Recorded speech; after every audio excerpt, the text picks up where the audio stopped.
I haven't got any circus skills at all. I can't juggle, I can't throw the knife at the lady, I can't tame the lion, and I can't crack the whip or jump into the small bucket. Can't do any of those things.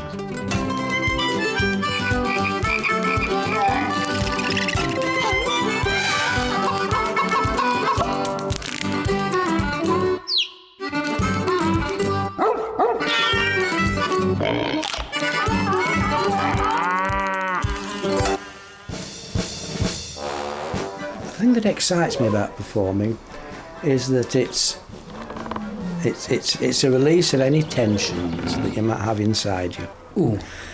I'm not sure whether it does excite me anymore, whether it's just the money. It does me. The thing that excites me about performing really is the fact that you're doing something good, you're making people laugh. Except the ones that walk off. Except the ones that walk off, and, you know. It's a kind of two-way thing. Seeing people enjoy and just connecting with them, you know what I mean? I kind of like that about it, really. You've got to communicate with the audience, but not to look at them, because you are apart from them and it will break the illusion. I normally try and interact with an audience, but with 800 it becomes really difficult. But I actually think I managed. And that's an amazing feeling to just see that you're making an impact. Like I was doing a job in Brighton recently, and then had a real buzz about it. And then I was in Suffolk or somewhere like that, doing an agricultural show, and people had come to look at the cows. I had to stand on one leg and do a raspberry, go arse over, what's it, in front of 250 people. And I bonked my head. I thought it was a goner. And I heard them, as I hit the floor, go, and it was weird because it took off. I just flew. And I was just so embarrassed. I was like, no, I'm fine, just get back on, I'm fine. We spent a huge amount of time when we were on the road exercising. We would stay up all night long practicing our handstands. We used to spend hours balancing and tumbling and helping each other learn tricks and use our bicycles, that sort of thing. I can do nothing like that. I can't even juggle. Well, can I? I juggle with two things, but not with three. That's not really juggling, is it? No, it's chucking stuff up in the air, isn't it? Yeah. Apart from doing a bit of stretching, a bit of yoga, trying to get my foot behind my neck and stuff like that, you know, just to kind of loosen the old gizzards. Everyone used to get down and do bang out 20, drop and give me 20. So we used to do that. And then all stick our knuckles together like loads of bravado-y kind of, you know, blokey business, and put your knuckles together, you know, things like that, really, yeah. You need to warm all those areas up, your body, and then moving on to your voice. And I start to hum a kind of there's opening your voice and going, you know, many men, many men, many men, men, many men, many men, many men, men. In tooting two tutors astute, try to toot to a duke on a flute. Paba à moi, tadala rigor. That kind of thing, you know, it's all kind of croaking out. But it opens up your voice, it relaxes and strengthens your vocal cords, it warms everything up. I don't find the clowns funny. I do begrudge them coming on. I find it quite insulting.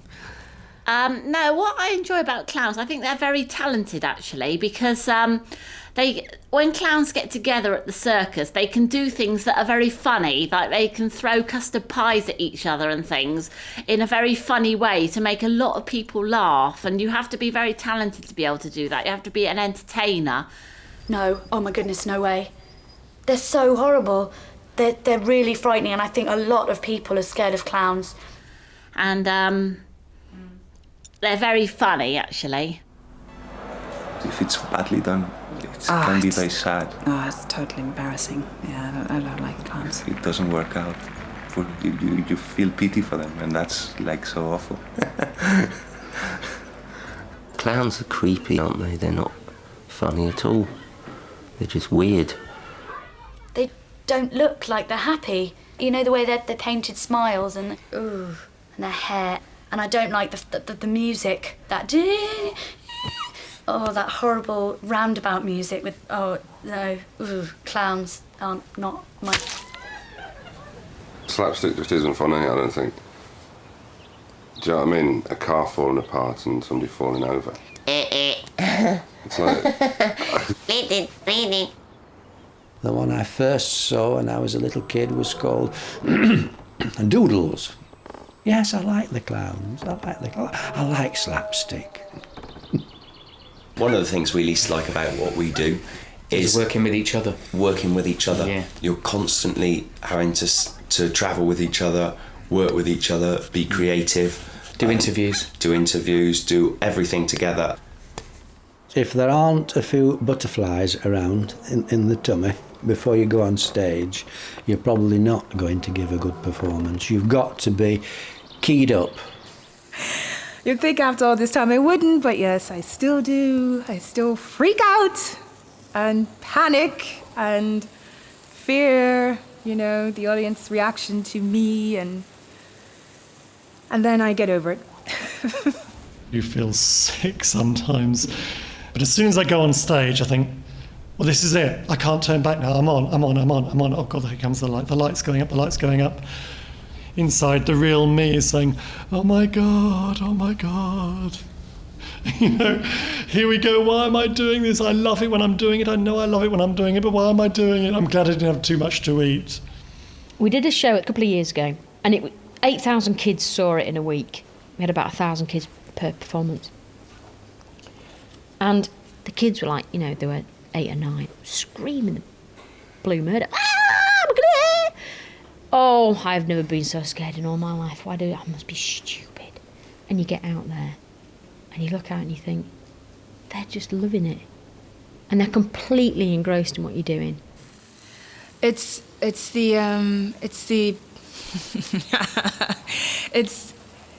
knowing that whatever I take on to perform in front of the audience, actually, it comes through me. It's something that I take on, and it just kaboom. Every time I went on, I could just feel the people laughing at me. It was fantastic. That gives me such a buzz. Such a hell of a buzz. We turned down Freddie Starr, didn't we? We turned down Freddie Starr. Freddie Starr couldn't pay enough for us. Yeah. That was the highlight of our career, I think. That was the really highlight of our career, turning down Freddie Starr.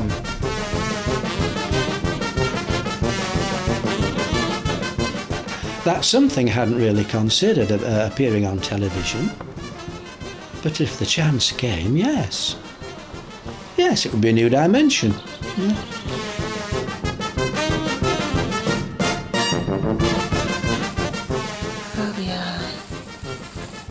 I am scared of heights a bit. I think I could get over it though.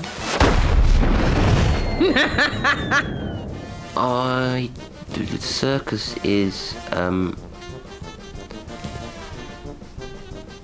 it's a bit boring, isn't it, really? The best effective medicine is... I have no idea.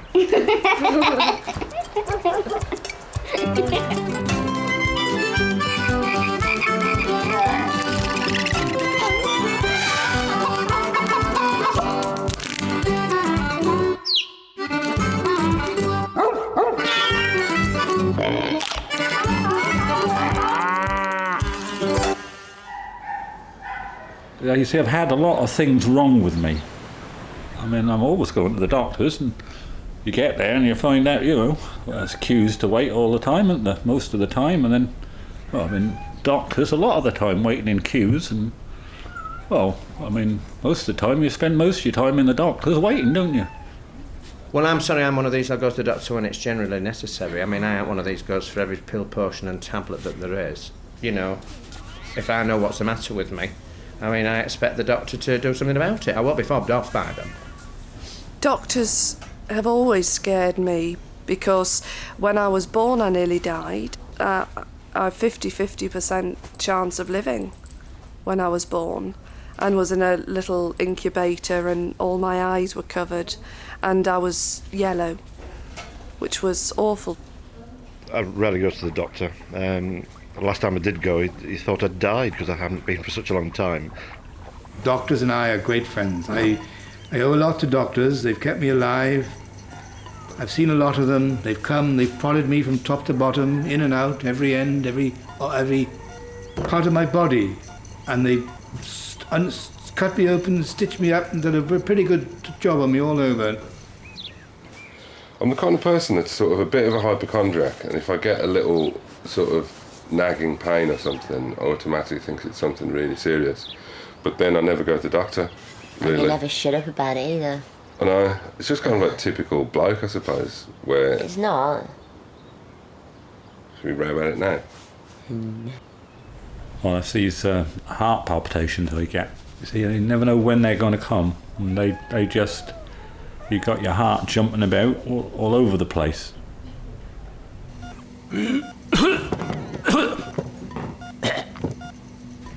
Can't do with sputum, and I can't do very much with feet. I can't do anything with anybody's feet. I can't have all on doing anything with my own, and sputum really makes my stomach turn over. You know. I don't mind vomit. I developed a funny lockjaw. You know, the dribble was coming out the side of my mouth. I couldn't speak, I couldn't chew. I just wanted to die. Took one look at me and said, "Oh, that's allergic reaction." He gave me my antidote, and immediately my mouth just went, "Ugh." Back to normal. That's what I got now. I've got throat swelling now. I've got the tablets for that at the moment as well. I've took a lot of tablets all my life, about 23,000, and I'm still alive. But at the end of the day, I think without them I'd have been dead.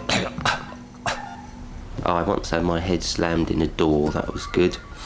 I was saying goodbye to my friend, and somebody slammed the door on my head, and it was my birthday, and I had to have 5 stitches in my head, so I've got them as well. I mean, I could have had a DVT, couldn't I, laid in bed all that time, but I mean, as I said, they gave me an anticoagulant. Anyway, I'm here to tell the story, so there's people worse off than I am, and I can walk about all right. I remember having a severe cold which didn't shift, and I shared a flat with a couple of vet students who dosed me with Famil syrup, the main active ingredient of which I believe is creosote. So I spent several days smelling like a fence post, but it did the job.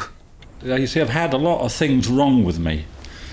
There was big problems with my eyes at one stage. I went in about my eyes on a lot of times and had to go to see specialists. And you see that, but what they do is they clamp your head in a big clamp, and they want to bounce things on your eyeballs. I had an eye operation quite a few years ago. I flew very quickly after I'd had the eye operation. Well, you can't, I couldn't be doing with that, and so I'm pulling my head out of this clamp all the time. And it was a real concern. I shouldn't have flown because it put too much pressure behind the eye.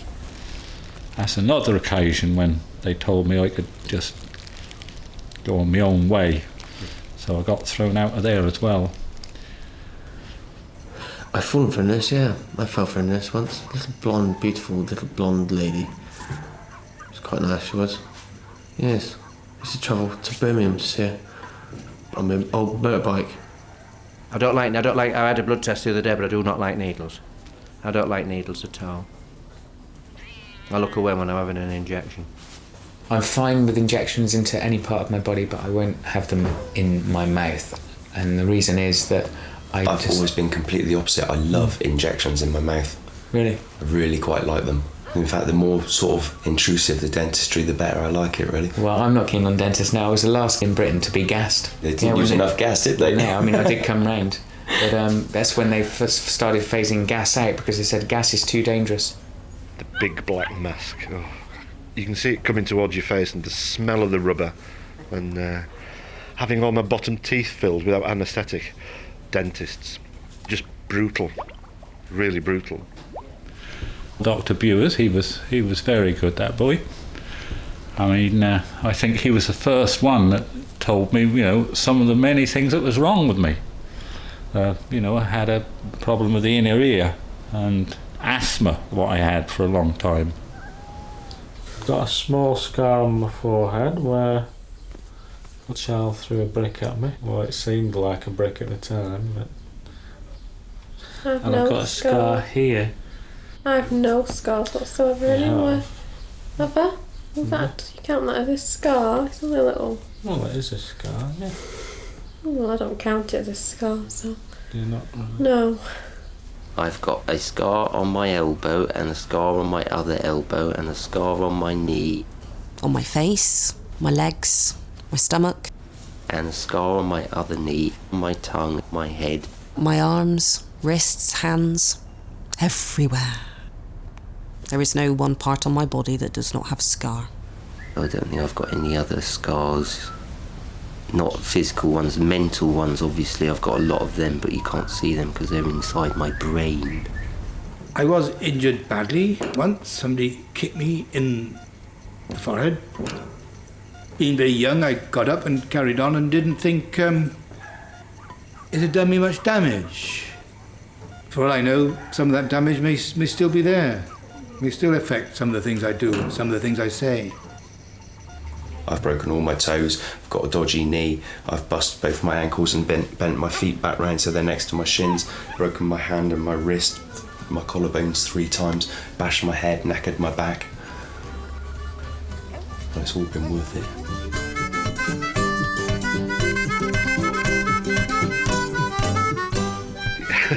It's great. I love smiling, I love being happy and jovial, telling jokes, being the butt end of jokes, but hey, now I can do it with a mouthful of teeth and I'm really looking forward to it.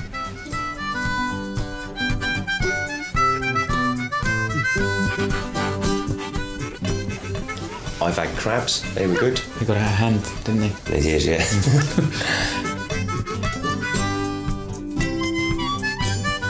Ooh, hang on. Won't let anyone stick a thermometer. Ow! Now it's a lot of talk, is what I find. Yeah. Sorry, what was the question again?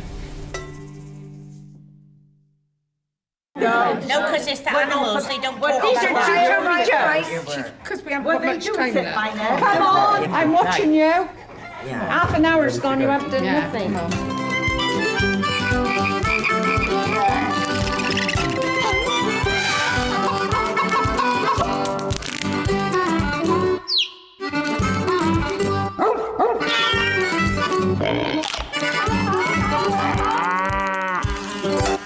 I think it's good to work because you get dignity from it, and I've done all kinds. I've worked in a hotel. I worked in this hotel in Teignmouth, and I'd be there at night, and I'd work on the desk. I'd help in the kitchen, but I also clean toilets. And why not? I mean, I like different roles, and it just means I can channel the madness in different areas. I really look forward to going to work because I really enjoy working with people that have got difficulties and struggles, and I feel like I can make a difference. I think just on a personal level, yeah, I do prefer provide a valuable service to them, definitely. I mean, it's not necessarily painful, but sometimes it can be a bit uncomfortable, me sort of like pulling at their cheek sometimes to get right to the back of the teeth. So enjoy the end result. I think that's what they enjoy. Teamwork. That's one thing about it I like. I wouldn't like to work on my own. It's over 100, isn't it? Well, it used to be more than 200. We've lost quite a few. Because we're all getting older now, look. Early on, when you're young, you kind of get too excited and you use up so much energy getting nervous. As you get older, now that I'm older, you just try and stay nice. You try and stay calm. Go away. Now, when I was very young and first went with the folks, if there was 4 or 5 hooligans, sort of standing in the way, they would be told to move. And God help them if they didn't move. They'd get a bite on the bum, and probably a smack round the ear hole with a cape, from the policeman. The thing about being in a lab is you're your own boss. You're free to sort of run several things at once, and it's a very sociable atmosphere in many labs. Yes, and ours was important. a great place to work. And in some labs you can have music playing because a lot of what you're doing isn't using your brain at the time. They use mice, don't they, for things? What, eyeliner? It's not nice, really, is it? What, lipstick on a Yorkshire Terrier? Oh, no. I think we should all be in clinical trials. We have a moral obligation. Fortunately, I've never been asked, but I take so many drugs anyhow. I am a clinical trial. You cannot have an effective working police dog which is non-aggressive. As they get older, all they want to do is be the leader of the pack. It's their instinct. And every now and again, he probably just challenges me for the leadership of the pack. So every now and again we have a little tete-a-tete. I feel that if I've given my best performance and it's a good one, then obviously I get the reward, the pat on the back, knowing that you've tried to do your best for your coach. They've given you the training, the least you can do. I do define goals and targets, but then when you get going, it's fun. It's just good fun, really. It doesn't feel like work. It just feels like you're just being really silly. So sorry. My job is, I'm in the entertainment business, so, I'm a singer, actress, whatever. That means I do a lot of traveling. I have to fly to different countries sometimes. I'm all right walking on the flat and downhill, but I can't go uphill. As soon as I start to go uphill, I get chest pain. It starts to tighten up. But what I do, where I live, there's a downhill slope down to what they call the co-op. I walk down there and come back on the bus. It can be stressful, yes, as a runner, because you strive to... When we work in a factory, we are looked after, aren't we? We have the dentist, the chiropodist, chest x-rays, get all our injections done and everything, without even going out of the factory, which is good. The ideal weather for me is dry, about 65 to 68, I'm perfect. Anything over that or under that, I'm struggling, especially in cold mornings. I shouldn't really go out in cold mornings, I've been told. I shouldn't go out in cold mornings, I shouldn't go out in the wind, and also, I should, just do what I can do. And I'll say some days I can move mountains, the next day I can't do anything. You start Monday, Tuesday, you do mornings. Wednesday, Thursday, you do afternoons. Friday, Saturday, Sunday, you do nights. But I've done this, you don't know if you're coming or going. Every 2 days, you've got to change your sleep pattern. It's awful. It is very repetitive. Oh, yeah. It's very repetitive. The foreman's always watching you. But we couldn't do. wander about. We can't wander about. But if we make a mistake, then we will be severely reprimanded. You hear about chefs being crazy. He was crazy. He would throw knives around. Thankfully, I didn't have a lot of dealings with him because I was, dealing on other sort of areas in the hotel, and I just kept out of his way. My friend got it in the neck. I like that feeling of accomplishing something, but if I had a choice, I would rather not work and just have a really nice life. Yeah, I think sometimes you feel a bit like you're a slave to someone else, really. But if you work every day and you're doing something you don't enjoy, then life must be so miserable, and if you're doing something you don't enjoy, I don't know why you don't just give it up and do something you do enjoy, because you may as well enjoy life, because you don't live for very long, so you may as well enjoy what you're doing when you are working. And I really enjoy what I do, and if I ever did something that I didn't enjoy, then I'd give it up immediately and do something that I really did enjoy, because I like to enjoy life, I'm looking for a job of a sort of clerical nature, administrative perhaps, preferably to do with customer relations. When I retire from racing, I don't even like to think about it. I feel that each day I can run, touch wood, with injury-free conditions, then I'll run till I drop. Tactics are very important in a race. I'm terrified of retirement. terrified. I really like my work, and I don't want to retire now.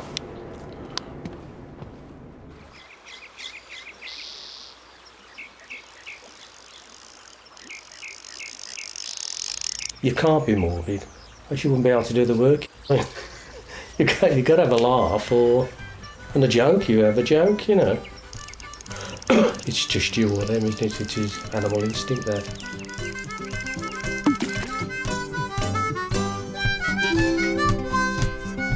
I think Feng Shui should be introduced to all office environments.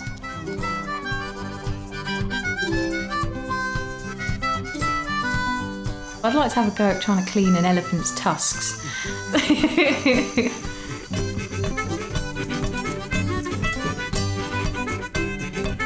Can I just tell you something? That's not a human yard on the back of a mouse. That is one of the most grotesque misrepresentations that I know. It's a piece of cartilage shaped like a human ear, put into an epithelial covering. It's not a human ear. What?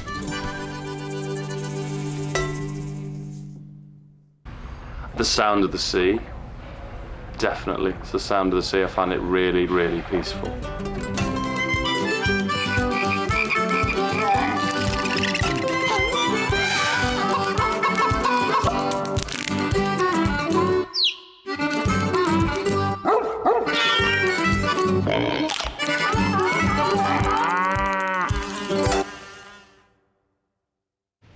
I think I have a very intimate relationship with water because I'm primarily composed of it. But I do think water is one of the great mysteries. The sea, that black vastness, coupled with your imagination of the sea, and the fact that the sea has all these creatures that are from other planets, the vastness of the sea out there, sea monsters, and the dark. You're right against it, you know what I mean? We're right against it. I have to say, I don't really like the idea of what's below. I find it a bit kind of like, oh, it's like I think about how deep am I, or is there going to be kind of, you know, because I do swim quite a way out, but I have to say the further out, it's almost like testing myself or something like that. It's like, go on. Like, how far can you go? You enjoy being buoyed up by it, but of course with every swell there's always a little dip at the other side, so that's something that you always have to check for and be aware of. Oh, that's too clever for me, all of that stuff. How is water water? It's an eternal mystery that every time I look at it, it just completely amazes me. It behaves unlike any other material that we've got on the planet. It has a property that nothing else has, which is a form of quantum coherence. But water seems to have the quantum coherence field moves outside of the molecule, and the water can be seen to be acting as a whole. And this is extraordinarily unusual. I think it's a great medium. It supports you. It's fun. It's a beautiful environment to be in. So for me, I love water. I don't love water. I'm scared in the water. I was scared of the sea because it was really big, and I was really little, and it was just really huge, and it was cold, and it was unpredictable, and you'd get splashed and knocked over, and I got dumped a few times by the waves, and I didn't like that at all, not one bit, and it would all be in my eyes, and no, it wasn't very nice. But once I'd learned to swim, I was much happier, and now I always go swimming in the sea now. I like swimming because you can lose yourself, you can be on your own, you have more space. It's nature, it's nice. When I'm swimming on my front, I haven't still learned the technique of tilting my head to the side and taking in a breath. I take in a lot of water. That's the way it is. Seriously, I drink so much water that I think it's a danger to others. Bobbing around in the sea. I don't like bobbing around in the sea. Yeah, I used to like bobbing around in the sea, but did that when we were younger, but I don't go now, so. I'm an excellent swimmer, and I've got loads of badges, and I've won a few competitions. I've got life-saving awards and all sorts of badges. I'd like to have something that kind of unfurled out of your nose like a periscope. Periscope? like a periscope. So that when you went swimming, you could just shoot this periscope up. Good. And you could just get air the whole time. That would be great. It'd have to be very long though, wouldn't it? Because if you're going 20 foot down or something. Yeah, I think so. I have a dualistic relationship with the ocean that I'm absolutely thrilled by and energised by it, but I'm made nervous by its immensity and its depth. When you've been down, it's really deep down in the sea, it's when you're diving and then you come up too fast. I think you get an air bubble in your head and it decompresses your brain. If I go too deep, you can have headache or, you know.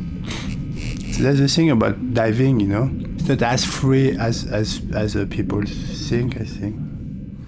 I don't like the idea of being underwater for too long. About a minute is long enough for me. As long as I can hold my breath and I want to be out there. If you get the bends, it can be quite narcotic. You can get a kind of narcotic effect. You don't know which direction you're going in, you don't know which is up or down, you don't know how long you've been in the water, you can't regulate yourself anymore. And I think it's, you know, it's really, really dangerous. I've had altitude sickness, which is like the opposite, isn't it? There's only a certain depth you can go to, isn't there, without your head exploding. I think the sensation of lying on water and having the waves take you up and down is a very primal experience, and it's saying to me, you are tiny and insignificant and I can sweep you away. I've got severe motion sickness. I mean, it used to be pretty bad. I used to puke all the time, but now it's a bit better. And it's not a pleasant experience for me personally, no. I don't like jellyfish at all. They frighten me. Don't like being stung by anything. Bees, wasps, jellyfish, any of that stuff. I don't like it. No, there's nothing that scares me in the sea. Only the obvious floaty things that shouldn't really be there, to be honest. I love the sea and I love swimming in the sea. I think the sea is really scary, man. It's a whole another universe in the sea, man. The sea is a big thing. All kind of things. And the thing is, actually, when you're in the sea, it's really interesting, that thing. When you kind of dive into the sea and you get in there and you go out there, you realise as a being, the being that you are, the species that you are, is you have suddenly fallen very rapidly down the food chain. You are no longer the dominant species. You are suddenly food. I'm not afraid of anything because I gave up fear, but nothing scared me at all until somebody told me I should watch out for the sharks. I'm okay with sharks. They have such a bad reputation. Everybody had them. I don't know why. They are quite nice. I just don't really like the idea of feeling like even fish, which is a bit dumb because obviously they're there. The bit that I really hate is when you get that seaweed. Yeah, I suppose it is seaweed that kind of like catches around, you know, that brown sort of like stuff like tagliatelle, but instead of that kind of like wraps itself around. That's when I get a bit freaked out, and I kind of think I'd rather be in a swimming pool. Would be too much, could you? If I was attacked by a shark, right? I would scream. Oh, come on. And I'd be dead. I don't think you could do much, could you? It depends. If he had me by the leg, I'd be able to scream and scream. But if he had me on my throat... We were just talking about that now, that there's somebody on the news of somebody being attacked by a shark. Crocodile. A crocodile. In Australia. Crocodile in Australia. And I'm just going now. Ooh. Sorry.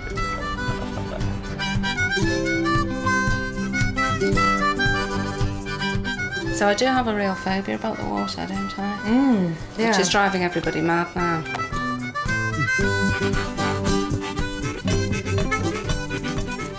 I'm quite low down in the food chain because there's no. I am. You ever think about this? How many things can eat me? Loads, isn't it? And you.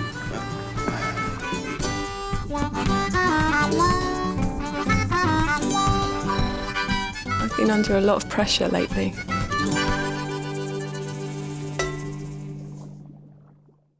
digging dirt up and then putting it on the compost. That's our favourite thing in the garden.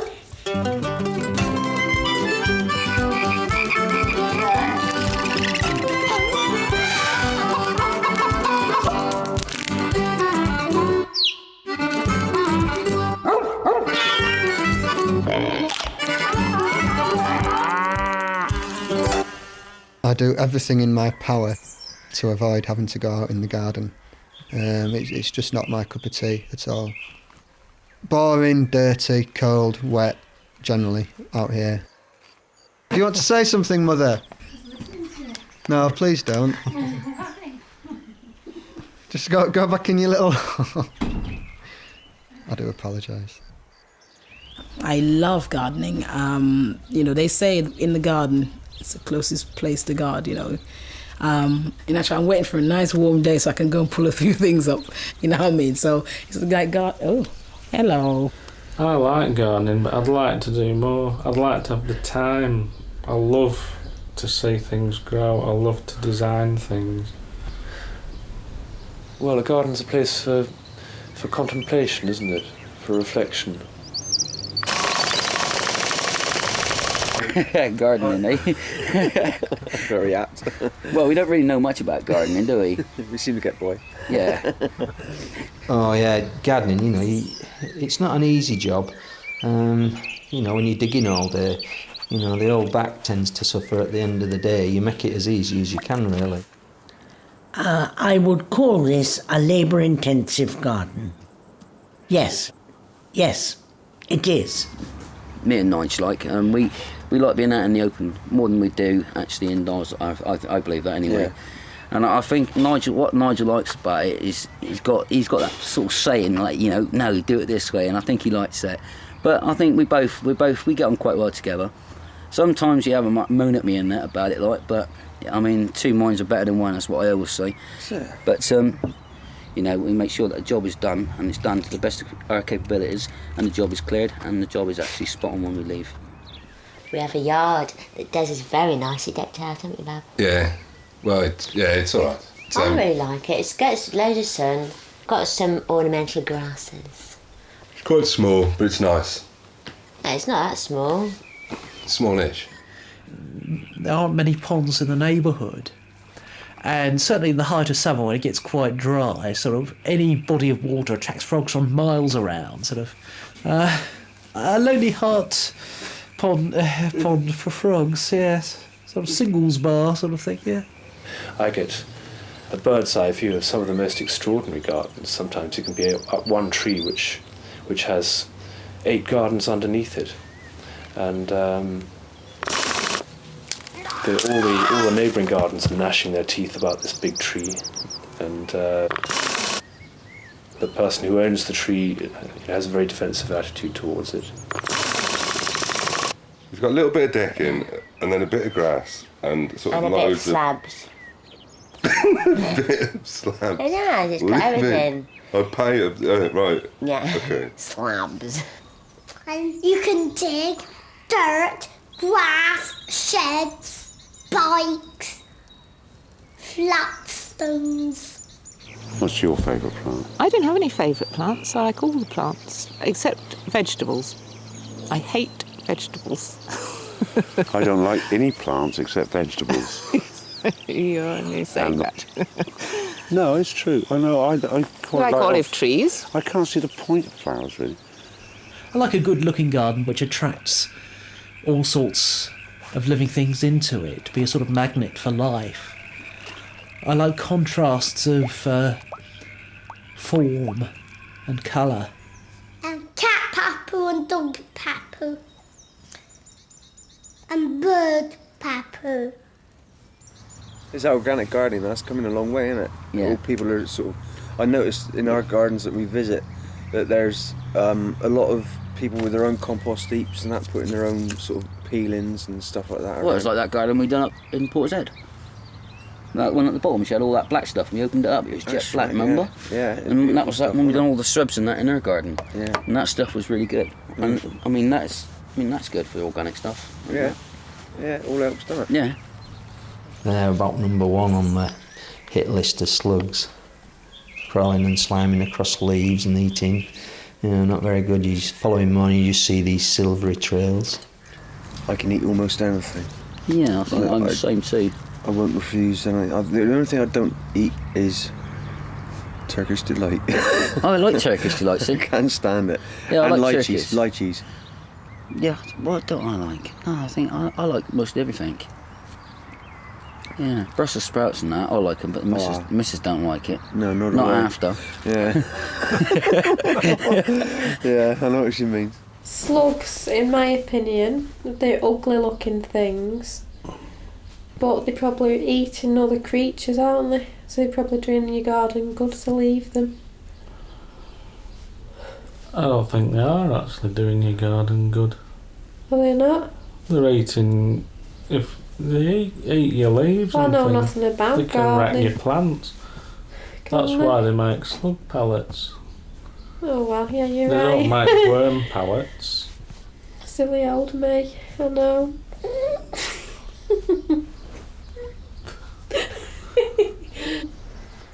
I suppose the next one along is a caterpillar, which seems a shame when you think a caterpillar turns into such a beautiful thing. But a caterpillar can make such a mess of it, you know, a lot of plants, you know, with leaves munched away again. Yeah, I like the idea of like a good crop of potatoes or a good crop of beans and peas. Whereas flowers aren't useful. I mean, they are. They are. They're useful in the sense that you They're can pretty. sit and enjoy it, but it's an awful lot of effort, isn't it? No, it's not. I must admit to having a very great affection for the plant that we call by the unfortunate name of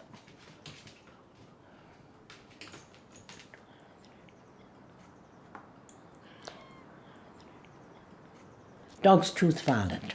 Sorry for that delay. There is a shrub that I do like actually, and that's the burning bush. You ever seen them? The burning bush? It's called a burning bush. A burning bush? A burning bush it's called. And basically it goes green, and that, when it dies, goes to die off, it goes completely brilliant red. Oh, like flames now. Yeah, that's what they call it, a burning bush, because it actually goes from a nice dark green to a real burning red. And that's called the burning bush. It turns to ash? It just goes to like branches, thin little branches, and then it goes green again and goes all over it again. But the tree never goes away; it stays there all the time. All right. So it's a bush that's there, and I should say a shrub, as well as a bush, what is there all year round. It's just mucky, messy, boring rubbish.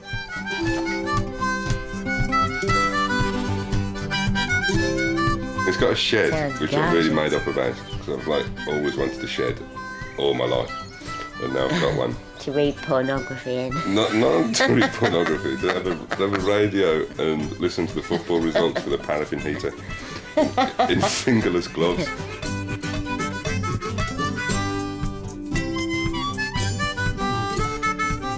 It's not chocolate, it's not grass, it's not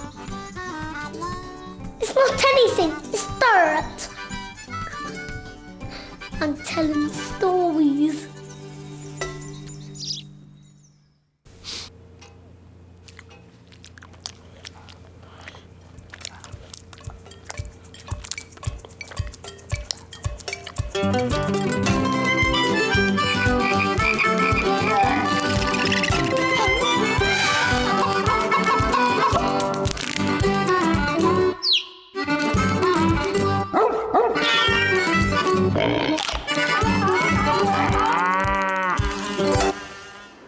British food, I think, is first class.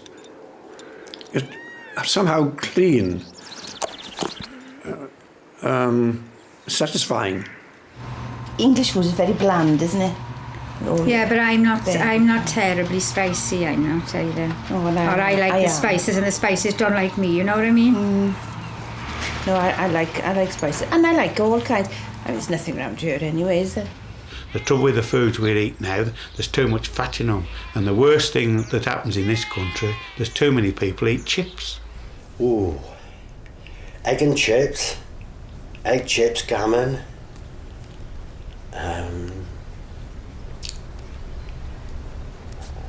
chip butties. I mean, at lunchtime, instead of kiddies going down and buying a couple of apples or a couple of pears, what do? They go to the chip shops and buy chips. And when they get home at night, they have chips again.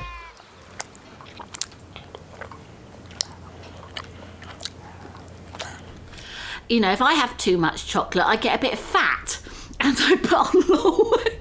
I put on a lot of weight. Yeah, she eats really well for a diet. I mean, I pile weights on and she piles it off. So I think what she loses, I gain. Try and eat healthily. And she eats brown bread and all the rest of it. Apples and bananas, you name it, she eats it. The main staple diet for runners is...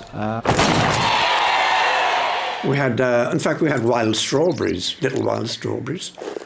And of course, if it was acorn time, you could always eat an acorn. And even the thistle, you could always peel the top off of the thistle. Are you talking about food? Yeah. I go to a restaurant, I like everything. Everything. You know, not one particular, like a Mexican or a thing. That's no good for me. There are one or two foreign foods I do have. Rice pudding, proper pizzas. Like some of the deep pan pizzas. The crust on top, amazing, and then that gooey stuff inside. But that sort of poo is a lot healthier, horse poo than cow poo. Cow pats are fantastic to look at, there with all those dung beetles crawling around inside them. As long as it's filling and barely edible, I'll pretty much eat it. I'm always too hungry to be picky. I didn't like to eat anything really that was contaminated by any insect. Although we put up with it when you're hungry. I never ate it, that I know of. may have done, I don't know. Horse poo is very good, you know, but human poo and dog poo, that's poisonous, I think. Yeah, but if you eat a bit of dirt, it don't matter, does it? No, they reckon you eat a pound of dirt anyway. In your lifetime, they reckon you eat a pound of dirt. God. Without even knowing. I used to go around the back of shops, supermarkets, going down the back of the skips to get No the problem. stuff out. Yeah, I've eaten food that's been a week old and whatever. Anything from frozen to tins. I used to find all sorts of food in the skips. I was like liberating it. And then there's elephant poo, which is enormous. And lion's poo, now that must frighten anybody off. I don't catch flies because they eat poo, and I don't like poo. Like eating dirt, you got your trace elements in there, aren't you? Yeah. You know, and it builds up your resistance to infections Exactly. as well. So it ain't a bad thing, I don't think. Dirt on food. Dirt on food. What? Dirt on food can kill you. You can put one mouthful of dirty food in your mouth and you can be a goner. Can you ask me that question? I think I've ate more lead shot than I've certainly ate oysters. I think that's probably, I know, it's probably why my brain's a bit funny, or, yeah. Dog and cat food. It smells absolutely disgusting, Well, doesn't it's it? very strong. Horrible. It's very strong. Oh, I don't think I'd like to eat a sheep's eyeball or an intestine of a cow or something like that. But if you've got all these sort of intestines and all these sort of, you know, not so appetising bits of animals, then they mix it all up in a mixer and then they call it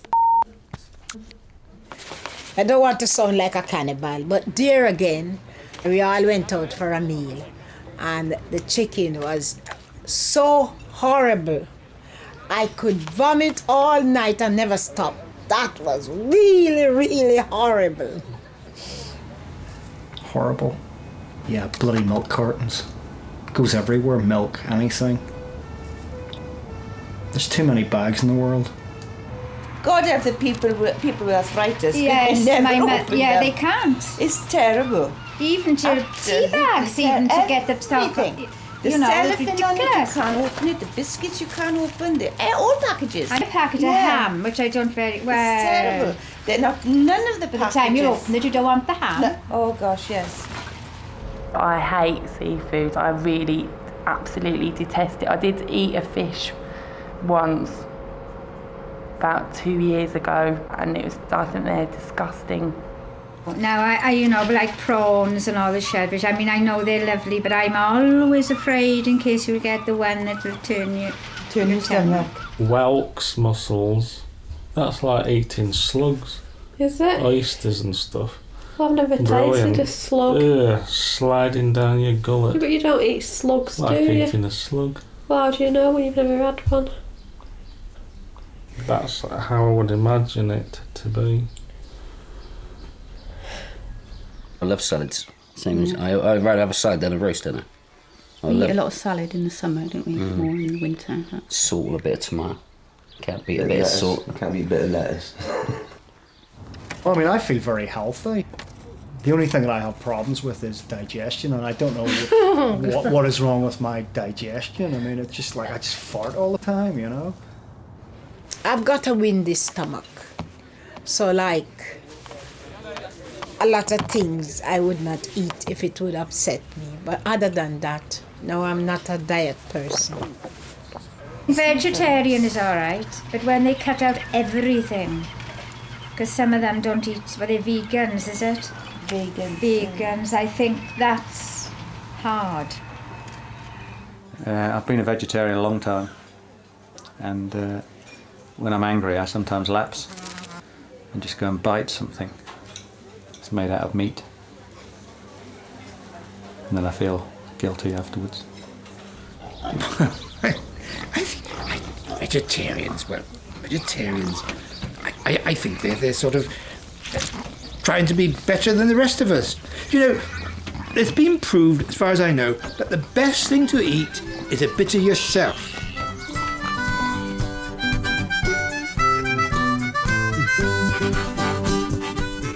Actually, beans gives me wind and lemonade makes me burp.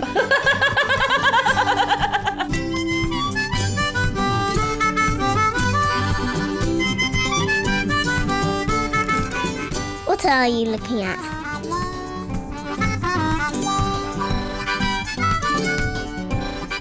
Thank you very much. I love this environment. I mean, it's great fun. The one thing that everybody has in common when they walk through that door is they love their animals.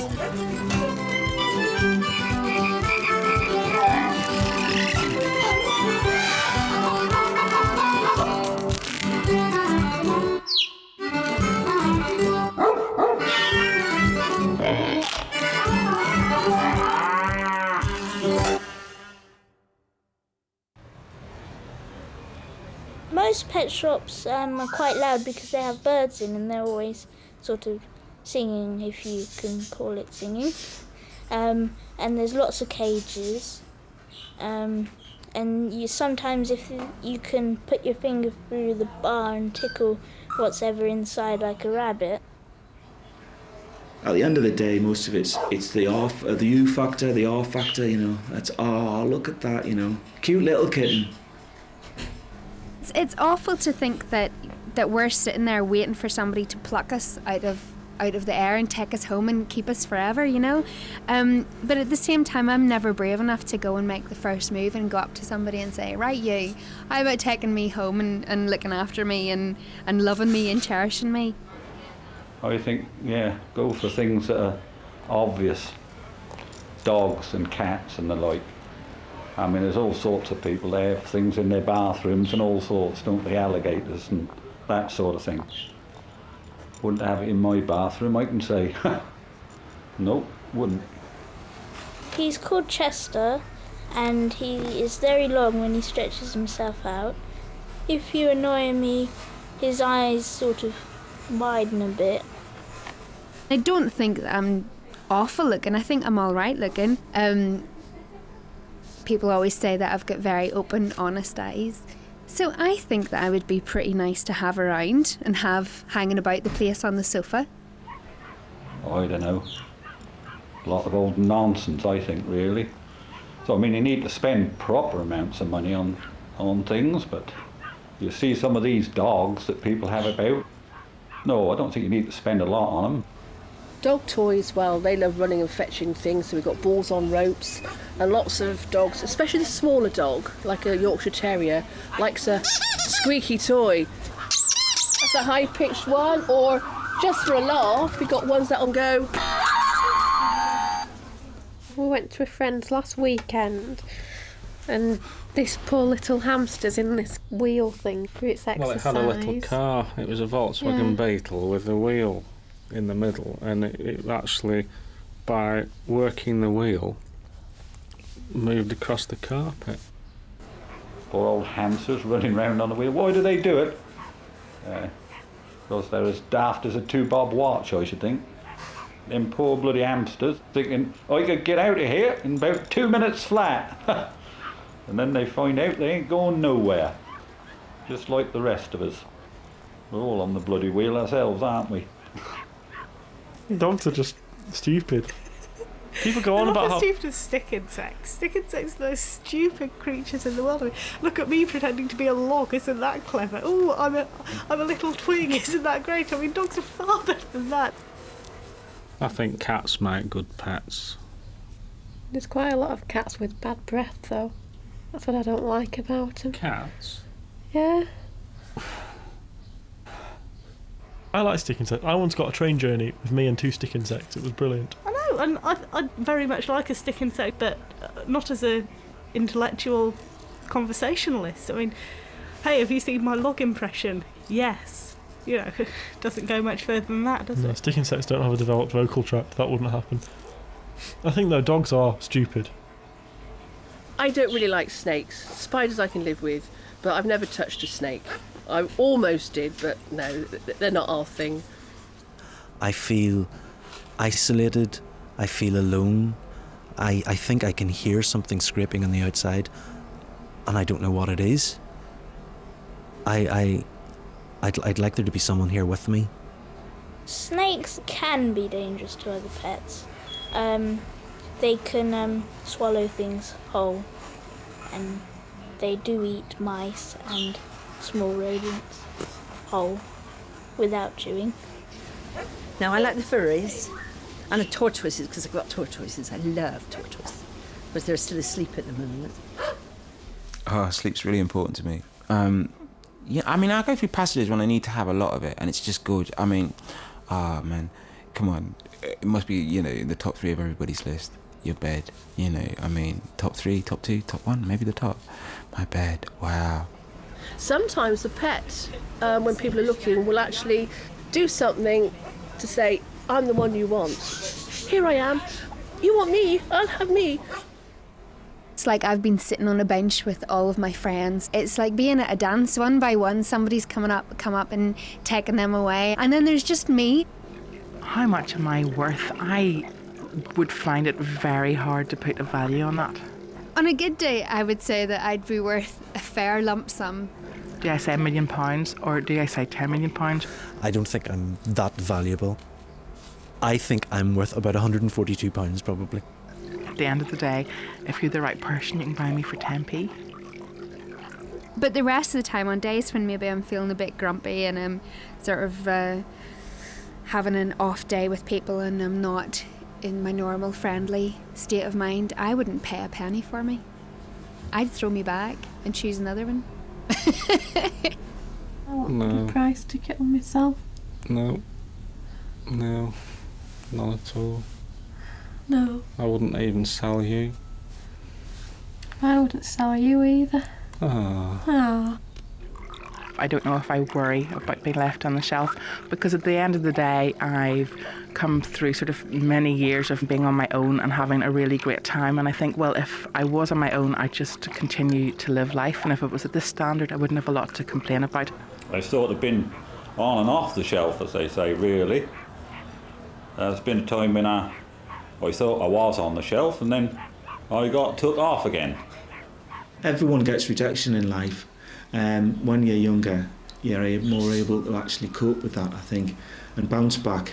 And you're not on the shelf for long. I know that it will be okay in the end, but I am very pessimistic. I think it's going to take a long time before I get out of here. The icing on the cake would be the partner or the companion who would be there with me for the next number of years. And so I'm nicely happy now in my life, having been took off the shelf, and that's like a nice family that I'm in now, and that's very comfortable sort of feeling.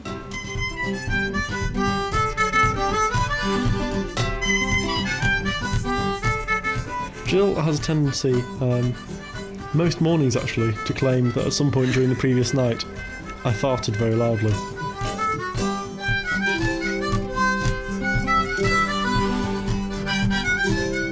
I think snakes and spiders are more scared of you than you are of them.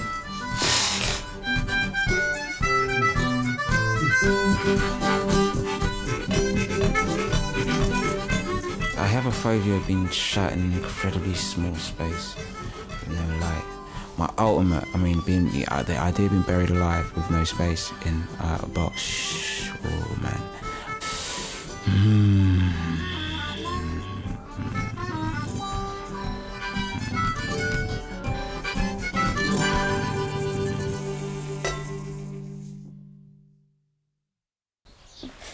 I think the egg came first. I think to give birth, so the chicken could come out, and then the chicken can have more eggs. But where would the egg come from?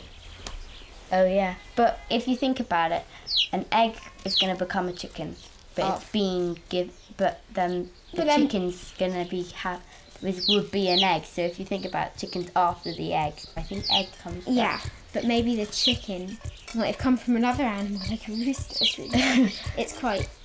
It's confusing.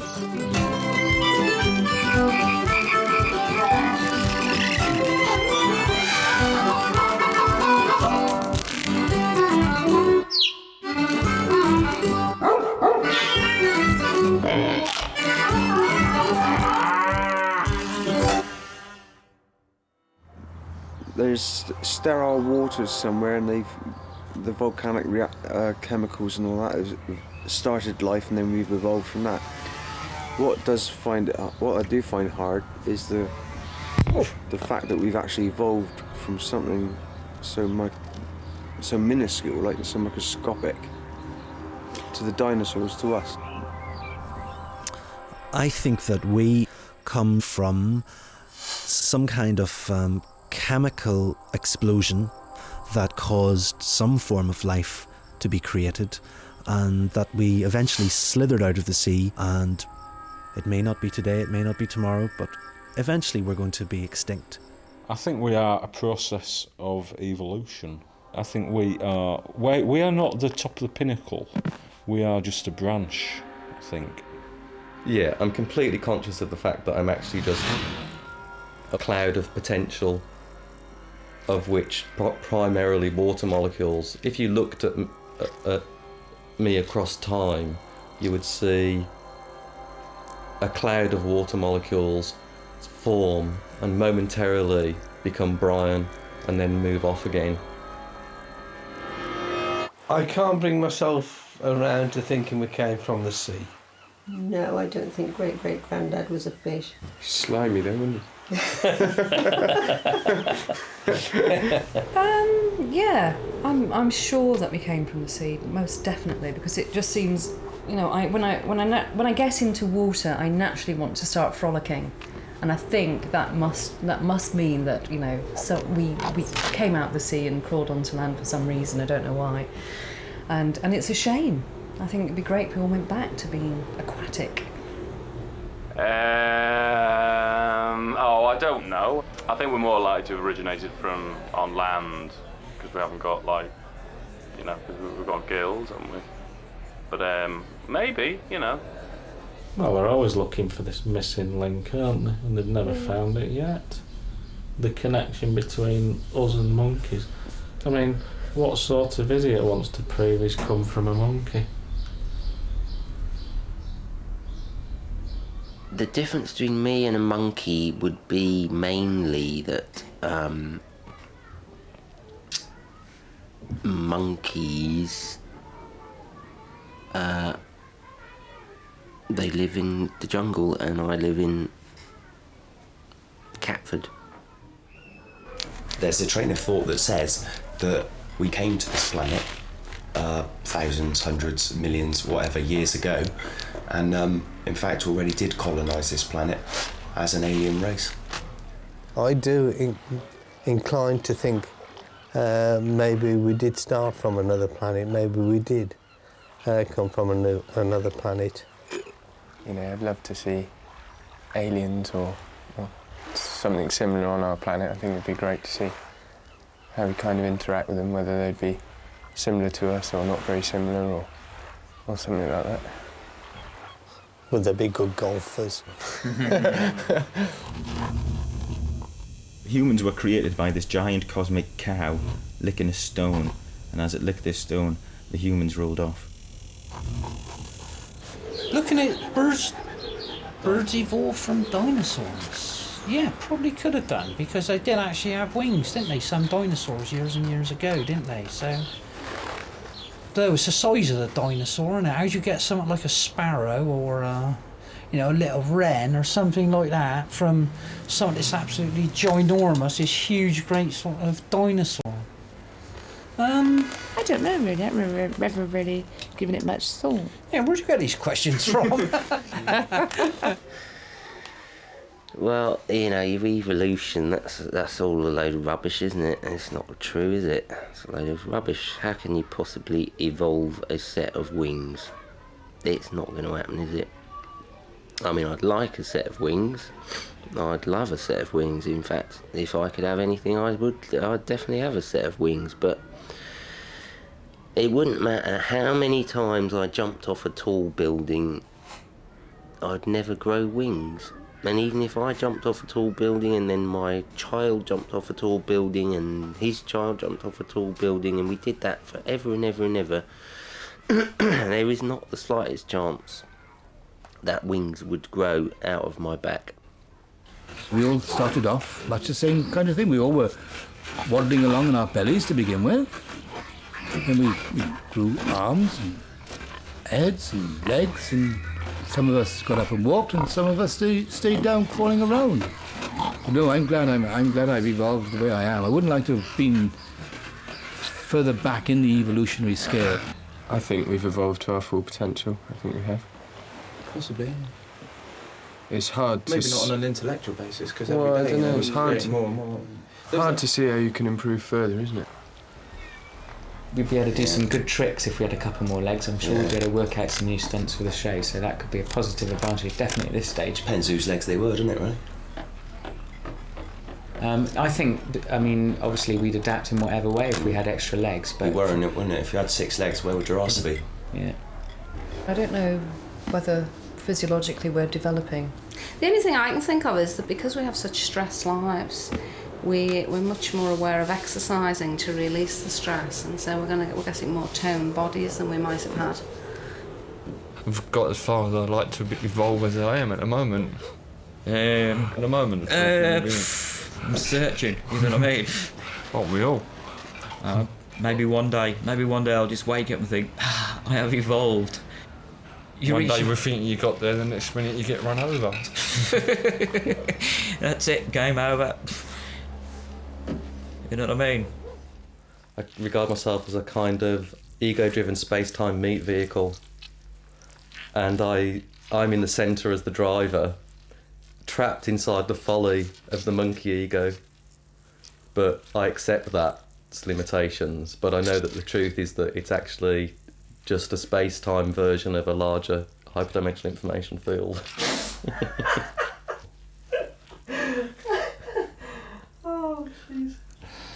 I just think, at the end of the day, it's about genetic transport. Basically, we're just hauling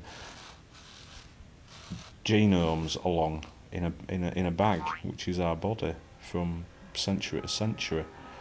I think that's what it's all about, folks, you know?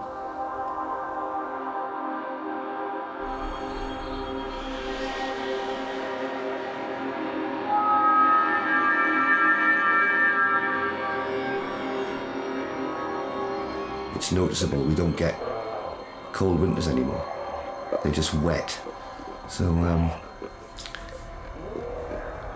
we might We might survive another millennium.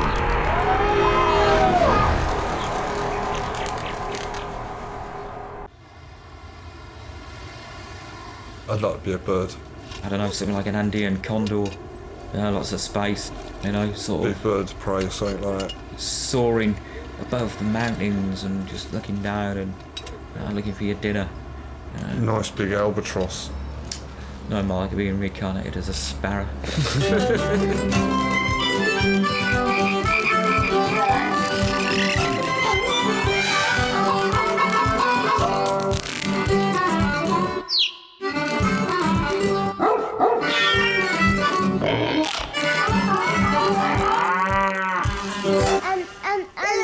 And birds go. There we go.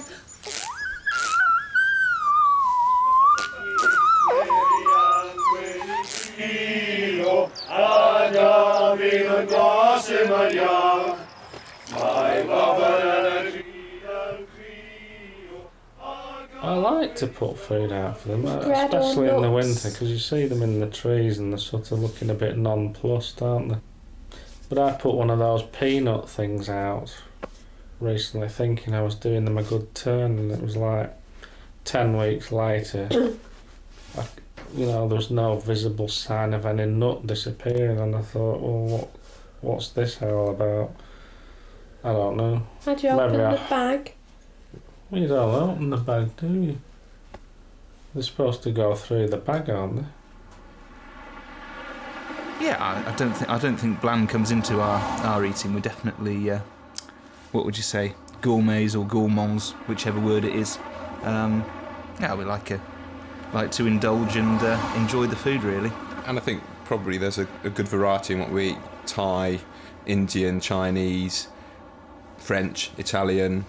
Yeah, whatever. Traditional British. As long as it tastes good, I'll eat it, really. And the best of all, of course, is duck. The only thing you can do is not to make eye contact, of course. As soon as you make eye contact, it just has you. I think it's because you're easy prey. You're a nice little bit of meat here. Nice and small, I could soon whip him round. Perhaps that's what they do. I think, he's quite vulnerable, I'll have this one. When you're up a tree, you're head and shoulders above all the buildings. You can see the contours of the land. There's something immensely liberating about that. And it's real freedom to be up there in the wind. How do birds stay up in the air?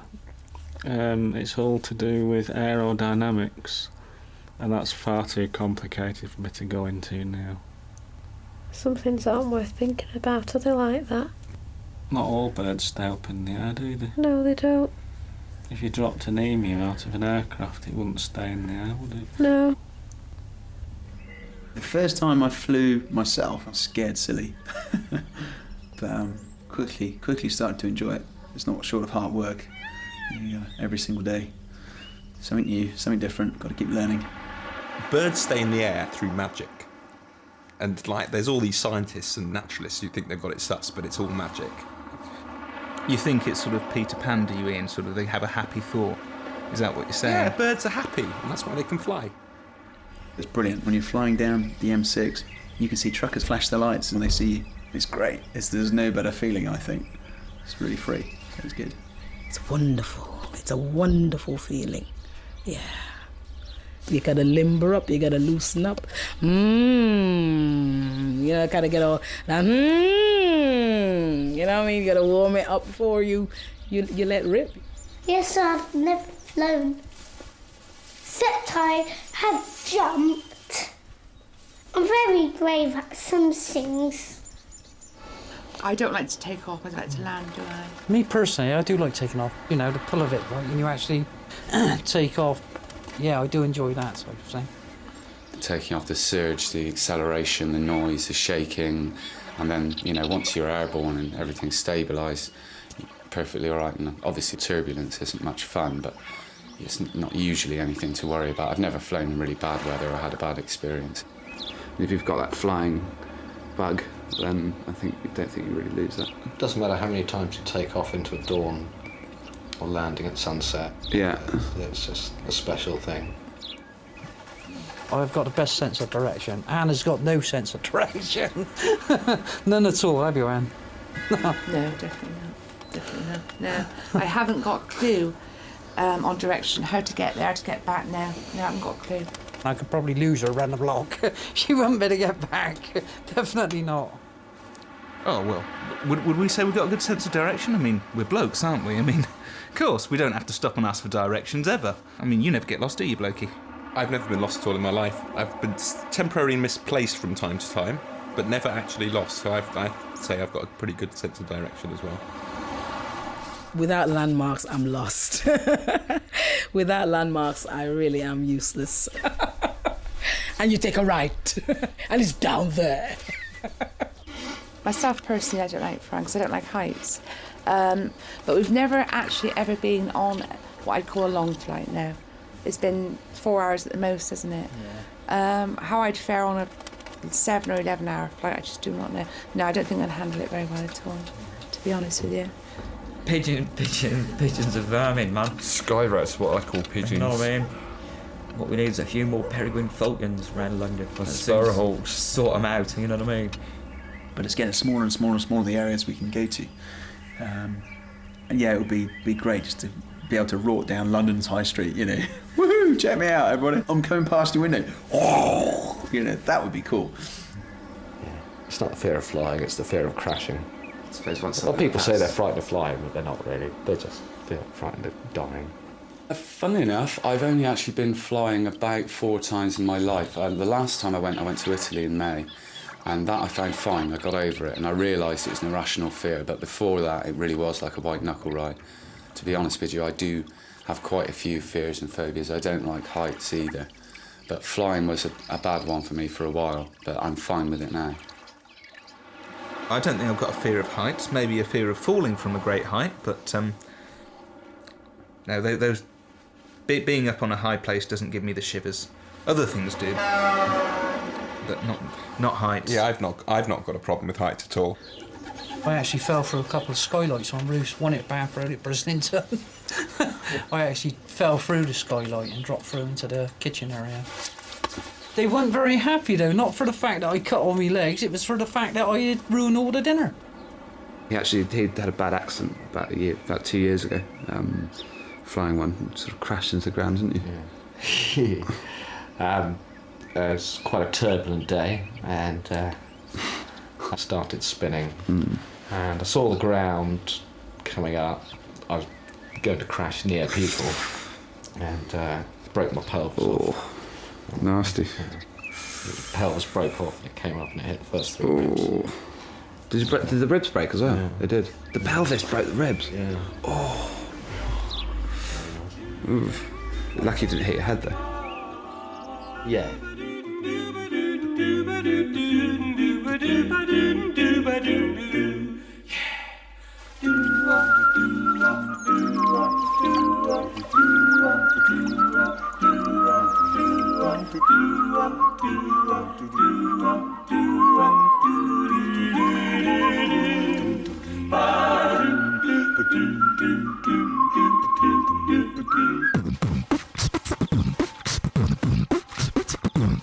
Actually, I find that one of the most relaxing sounds there is, birds singing.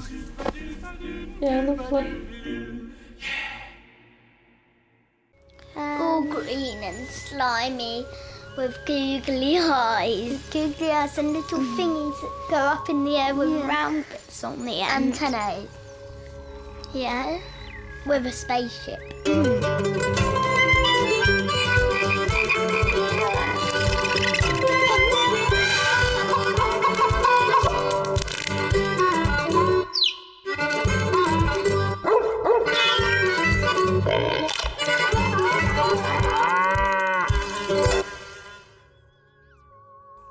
I don't believe in aliens, really. I don't believe in strange people and strange creatures and strange anything, because God wouldn't create anything that's not perfect and that's abnormal and strange. No, I don't believe there's alien life on this planet. I believe there's something, but don't know what we don't know. But I believe there's something that we've not been told about that. What do you mean if aliens existed? Aliens do exist. Everybody knows aliens exist. I think if aliens existed, I would think they're about that small.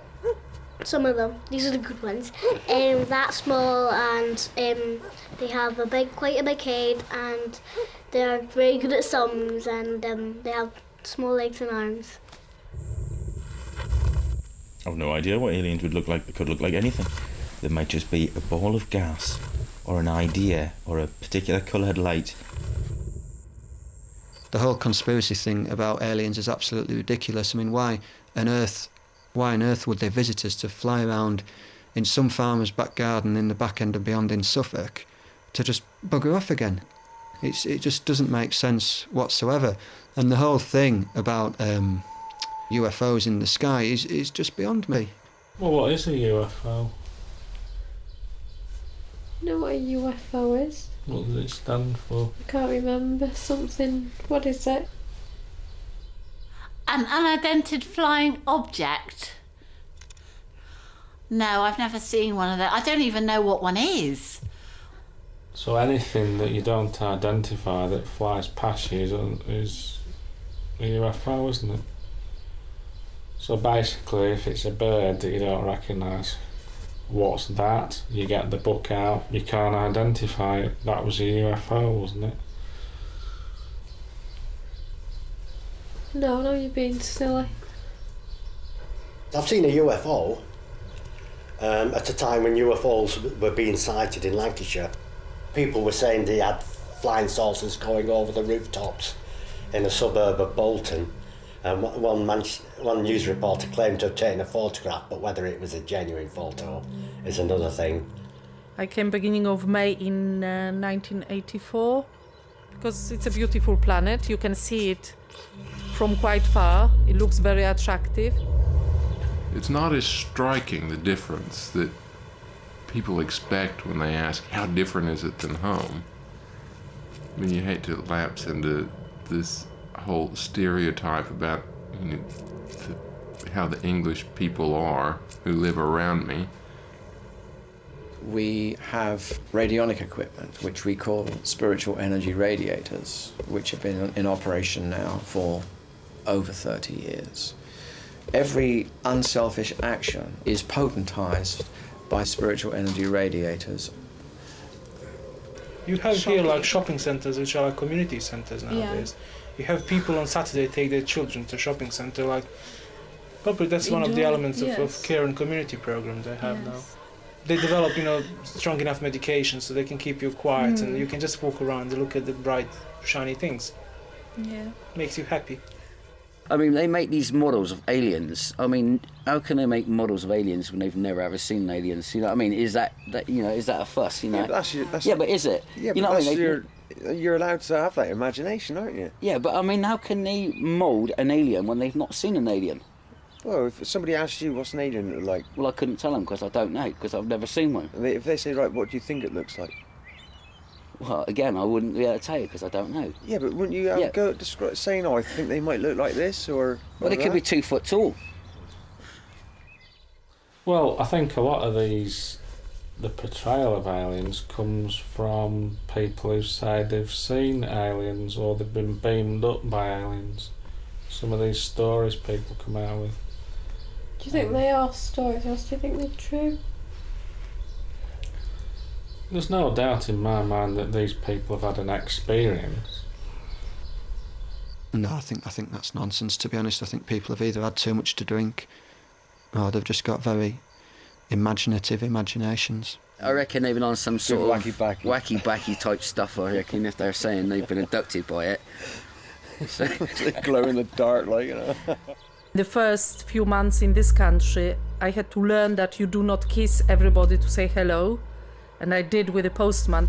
I opened the door, there was the postman, I gave him a kiss on his cheek twice or whatever. And he was absolutely shocked. I've loved the weather here. And I know that sounds crazy because everyone always complains about the weather here. Oh, it's very temperate. Living in the city, You hardly ever have a freeze. And when you do have snow, it's pretty and it melts when it hits the ground, which is ideal. Yeah, I reckon there's quite a few of them roaming around the planet at the moment. And Well, I think just the opposite. To be honest, I don't think at this particular time aliens do not exist. Until someone comes up with the proof that they are existing. There's a lot of proof on that they exist on other planets, isn't there?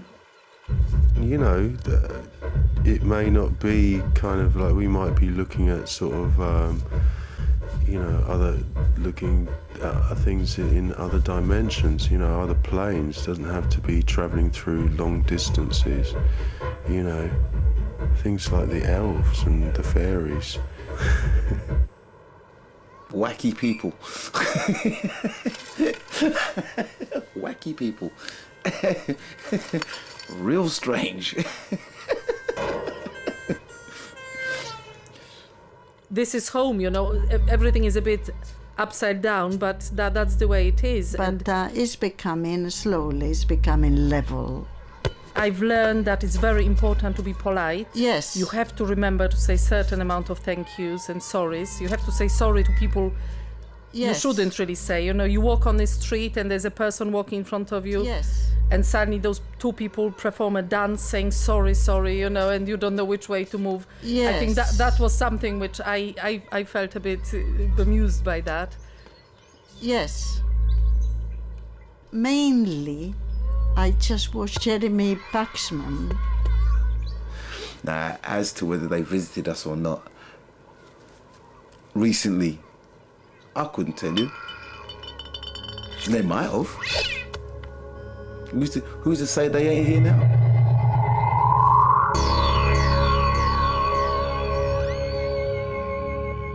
My theory is we came from another planet. Yeah.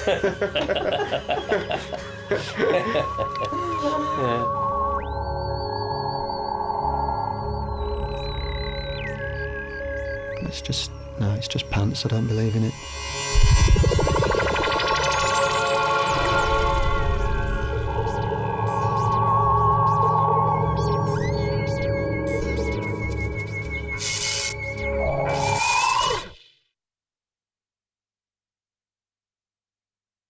Well, the difference between cats and dogs. Cats don't wag their tail like a dog, and yes, they do. Sometimes they do. They don't go. Oh no, they don't do that. And they don't sit and go. And they don't fetch balls as well as dogs.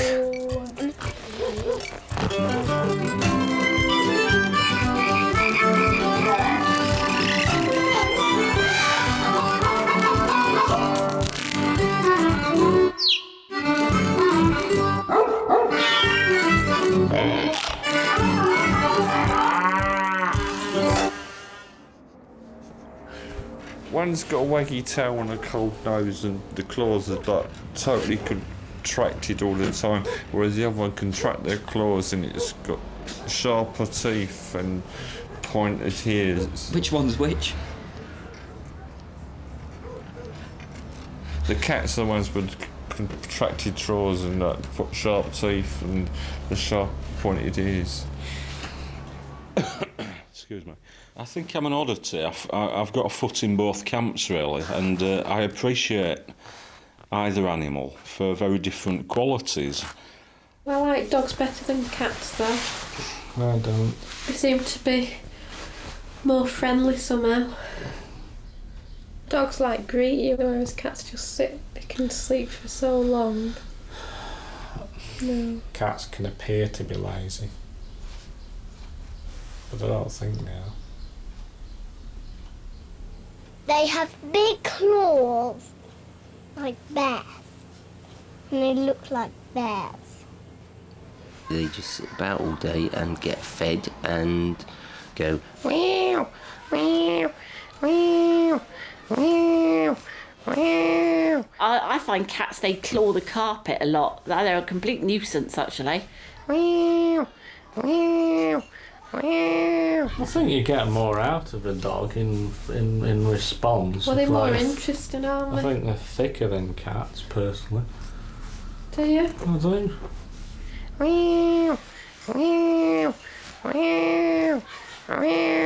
And I go, shut up. I used to be a chaser myself, but I mean, it's about what? It's all about competitiveness, you know what I mean? You see these blokes and like, it's like I said, they've been let off a lead. You know what I mean? Like, It's and then like, like, it's like it's just more than life, man. Watching hounds after a hare, you know what I mean? It's just... I've been bitten by dogs, I've been bitten by cats, I've been bitten by... Oh, you name it, I'll claim it. Once I was walking past a house and the door suddenly flew open and a dog with a head the size of Albania jumped out, and its teeth were an inch away from my face and its mouth was so big I could have lived inside that mouth quite comfortably, and I was nearly killed. I've been chased by a Great Dane, a slavering big thing, and it frightened me. I've been bitten by a beagle. I've been chased by an old English sheepdog, which was, I would say that was a springboard into me becoming a Christian. Mm. You always say dogs come sniffing at your private parts. Do I? That's one thing you always say. Well, they told me they're not, that they're just being affectionate.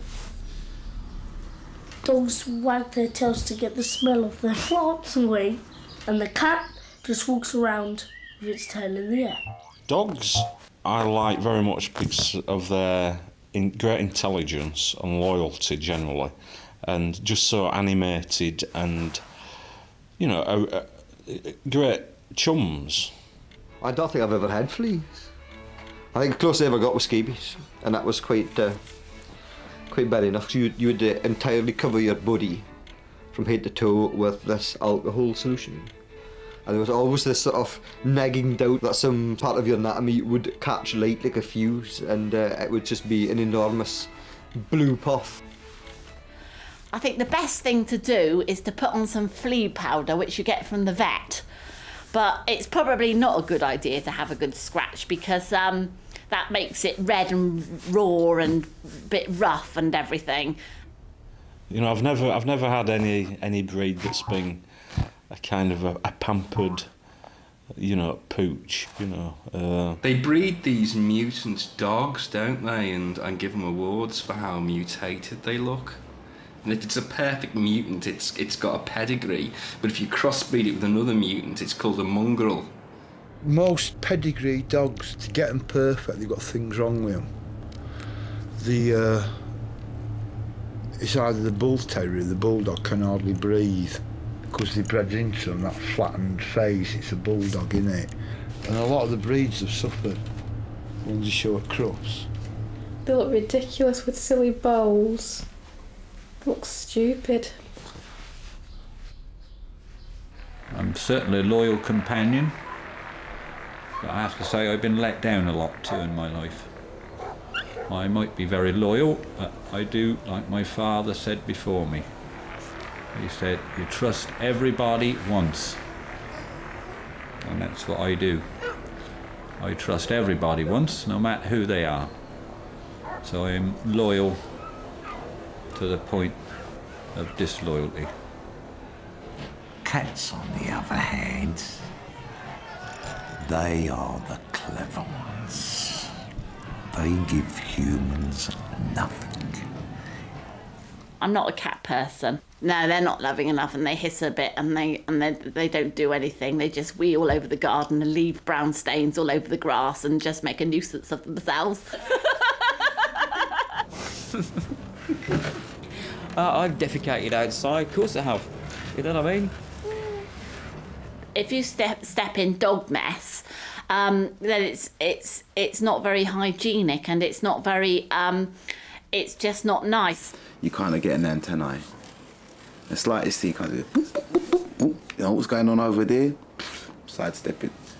And if you can't sidestep it, make sure you come through it. Because at the end of the day, cats, when they go to the toilet, they clean up and they cover up after them. And that has got to be a sign of higher intelligence. That's a dirty, filthy business, and that ought to be stopped totally. But I think dogs are more, for a start, I think they smell more. Whereas a cat, you can leave a cat to it. Whereas with a dog... Yeah, but if you've got a burglar coming in your house, at least a dog makes a noise. Yeah, but you could throw the cat at the burglar. That's a silly thing to say. Dogs are more interesting, and that's the end of it. No, it's not the end of it. We'll just have to agree to disagree then.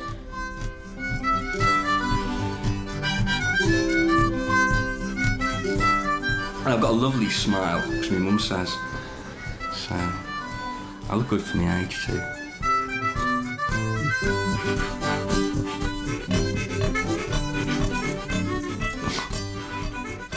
No.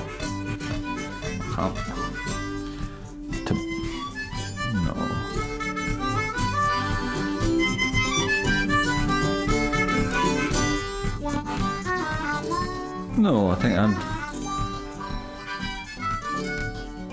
No.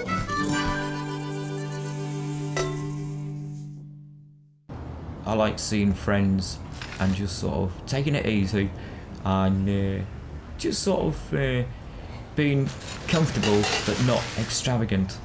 I'm just like sitting down, eating, drinking, being merry, really. There's that as well.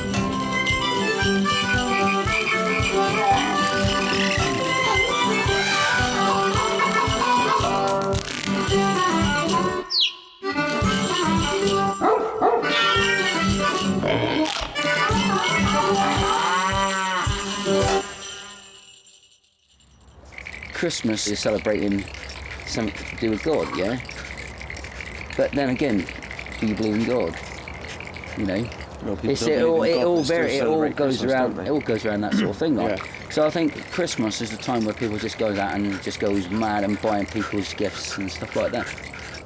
Christmas is Jesus' birthday, I think, but I think it's not the exact date. I think something else happened on that day, but I'm not exactly sure. Christmas. I love... I go everywhere at Christmas time with my mistletoe attached to my glasses, and then I can kiss all the chaps that I've come in contact with. I managed to get the caretaker. Well, I didn't manage to catch him because I had my mistletoe on, and he was in the car park, and I went up to him and I showed him my mistletoe, and he ran, and he's a really fast runner, and I couldn't catch him. It's just the excitement of actually, just still get a bit of a thrill out of it, after all these years. Brings me back to my childhood. As I get older, I like hearing Christmas carols, and that's quite nice sometimes, but if it's cold at Christmas and there's snow on the ground, it's lovely that side of it. Jingle bells, jingle all the way.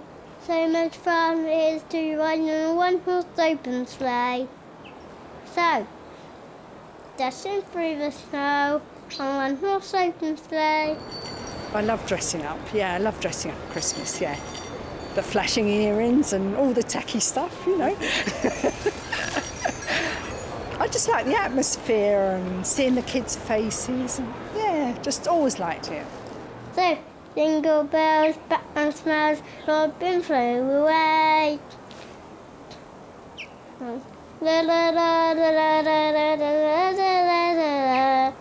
I used to love it when I was a kid, but I've been a bit busy these past couple of years, so I've not really noticed it. It's just flown by and then it's been completely gone. And the telly's so absolutely appalling. Just don't really see it go by. I feel really awful for saying that because I'm not miserable. Christmas Eve we get off early, so I'll run around all these mad places. Sometimes you get a bit jealous that everyone else is still snuggy and wrapped up in their beds and you're out there in the freezing cold, but it's got its compensations. Being appreciated, that's the nicest part of it, when you are appreciated. I think it should go back to the way it was, like the old pagan days. Yeah. Christmas. celebrating nature, just sit down with a big plate of organic food. That'll do. Midwinter's feast on winter solstice. She makes a marvellous cook. She makes a big turkey or chicken. There's a variety of pork as well. Little sausages wrapped in bacon. Little prawn cocktails to start off with. I don't really enjoy a proper Christmas meal. I did used to like a nice bit of turkey and stuffing and spuds and all the vegetables, but it's just salad and spuds for me now, I'm afraid. Trifle, it's always good. I'm always starving, so that's really what Christmas, I suppose, means to us. There's always an argument, isn't there? And sometimes even the turkey ends up on the wall. I think even if you hate turkey, you've got to have it at Christmas. I think it's the law. It's delicious turkey. Turkey butties, a bit of stuffing on it, you can't beat it, innit? And a bit of cranberry sauce on mine. No, you can't beat that. I do feel I'm being pulled in all directions. They're all going to get a piece of me. So we had the normal sort of, lunch and then sort of all sat around playing a few games. And we had this great room, because we've actually moved since, but it was a converted barn, and it was just one massive old stone barn with a snooker table in it. It turned out to be a bit of a party, which, less of the sort of family stuff, but more of the sort of, let's have a great old time. When I'm closing my eyes, I go, 1 reindeer, 2 reindeer, 3 reindeer. I count them. And that's what makes me go to sleep. It's best if you're a kid, because then you ask for something. Like the new underwater man with the special tanks on his back and the flippers. And instead of that, you get this big chemistry set, and you're 6 years old, and you've got 50 test tubes full of chemicals to play with. And you look at it and you go, oh, thanks. As far as the exchanging of presents goes, well, I've given up with that idea. I think people get more stupid with their money at Christmas. The amount of stuff that people buy, I think people buy things just for the sake of buying them. They don't actually think, this is useful, you know what I mean? You can get like a stocking, like a selection box, but a selection stocking for pets. Well, that's different than selling your cat a card, isn't it? Because what can a cat do with a Christmas card? Yeah, I can imagine a farmer sending a card to his herd. Call the cow at Christmas. Not to be confused with the wife or anything. I'm obviously not crazy enough with my presents, but one thing that I always give, and it's the best present because I was given it myself, but that was a fondue set. The best present in the world. Great. Yeah. It's nice giving things. I came across an old saying. I love old sayings. They last because they're true. The grasping hand is never full. To be full, the hand has to give. The only thing I ever got given to me, because I didn't want to buy it, was a pair of white fronts. I think that was the only thing ever given to me that wasn't a Christmas present. But I can certainly give it to someone for a Christmas present. I think it's tough for us. Imagine what it's like for Santa, sort of. How many billions of people does he have to deliver to? And he does it in about 4 hours. So he's a pretty cool guy. Especially for the size of him. He's with his big fat belly. I don't know how he does it. Brilliant.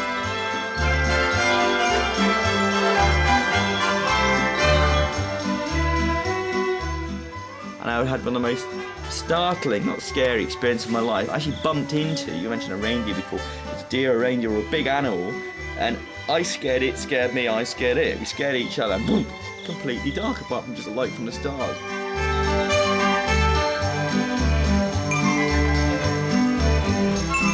People probably say to you, it must be tough having to work all Christmas. That is the sort of peak time. You can use all your different skills, your comedy, your timing. Happy birthday, Santa! Happy birthday, Jesus! Happy Christmas, everybody!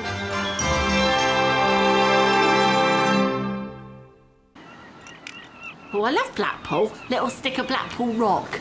Get that on George Formby, don't you? My little stick of Blackpool rock.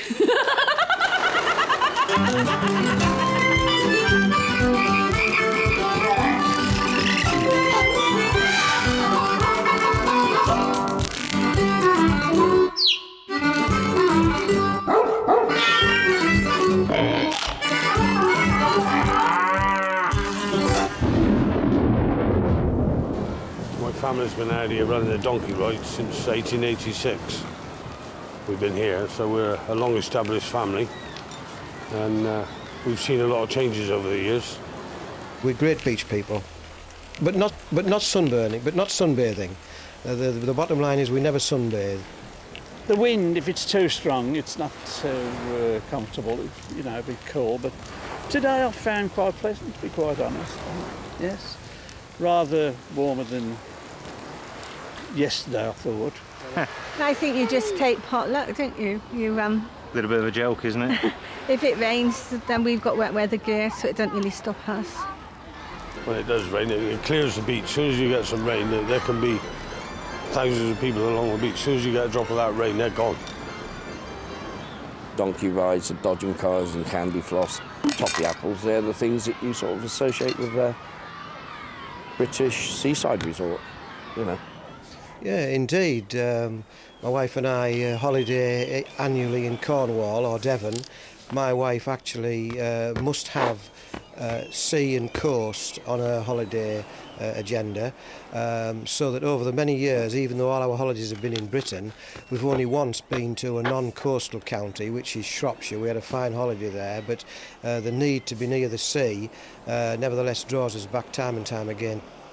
I think the favourite beach that I do is right up there where you can see the cliffs at Scarborough, where the donkey ride. It's on the south side, on the north side. I think that's the nicest part, and Bridlington Beach. But I think the Scarborough Beach is the nicest one that I've ever been to. Yes, I think we've got a lovely beach. The only problem is obviously the sea doesn't come in very often. Usually it's only in twice a day, and it usually seems to be the wrong time of the day for holiday makers. What I love is just splashing in the waves, and it's really cold, and you just jump in the sea, swim around in there, and it's just really nice. Oh no, I wouldn't do that. No, too many germs in the sea, too many things that can make you ill and bad. Oh no, if you want to stay healthy, stay out of the sea, that's what I say. Not very good at swimming. I just sink. Don't know why that is. I do though, it's true, because people say if you lie on your back you float. Well, you don't. Well, I don't, I just sink. I do like swimming in the sea. I've always done it. We used to go to Cornwall, and it was nice, but it was always windy, always cold. Whereas I find with this area, we always feel, you know, much better. I wouldn't mind living down there, to be quite honest. I had octopus once when we were. I didn't know it was octopus, mind. Very tough, isn't it? Yes. Very tough. But I ate it. I'm saying now that I won't eat prawns and all these things, but I ate that. Yeah. But when I knew afterwards, like everybody else, I felt quite ill. In our own part of the world, we're extremely attached to Whitby, and visited in what's called our Whitby season, which is from October to March. I've always felt uncomfortable with hot weather. I don't like hot weather. I don't like it. So, and you don't either. No, I can't. So we're agreed on that. I love sunbathing because it's very warm and it's very relaxing, and it's almost like just being in bed, really, isn't it? Except it's like having a big electric blanket over you all the time, and you go brown, and that's always good. I can't sunbathe for very long because I had a very hot summer. I got sunstroke and I can't sit out in it too long. I can sit for so long, I sit for an hour, get some plenty of cream on, but after that I start feeling sickly and I've got to come in. At the end of the day, what's it doing? It's cooking you, isn't it? The sun is actually cooking you. Plus That's I get why heat you go rash. brown. It's like If I'm in it for 10 minutes, I get heat rash. No, don't want to burn my skin, do I? Bad for you.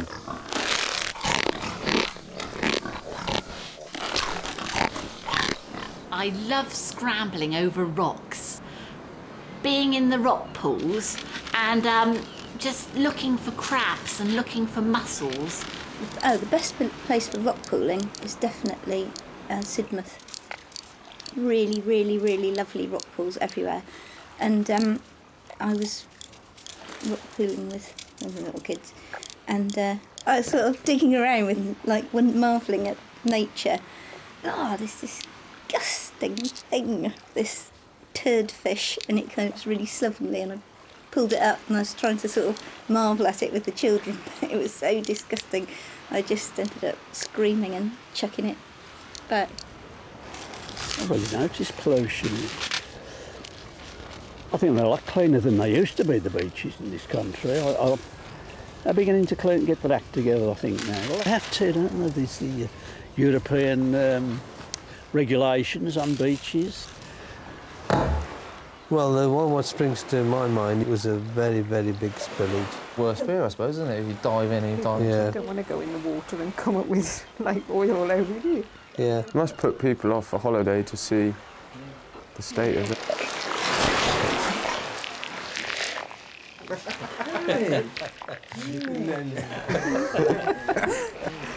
I think they get fined.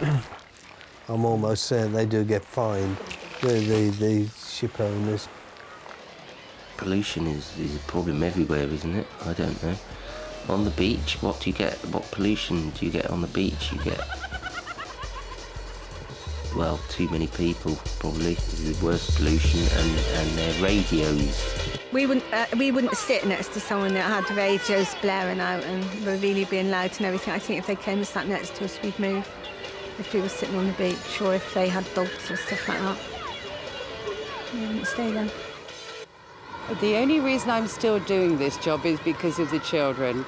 If you see their faces as they get off a coach, remember, some have never seen a beach before, and it gives us great pleasure. The children are what make the job. The old stuff, the donkeys and the carts and things like that, they're going to be around for a long time to come, yeah. The high-tech games, I think really they've had their day. So coming back tomorrow, and hopefully swim again. All being well. I don't know what the forecast is for tomorrow, but if it's like this, we should be here. Okay. Right. Nice to have spoken to you anyway.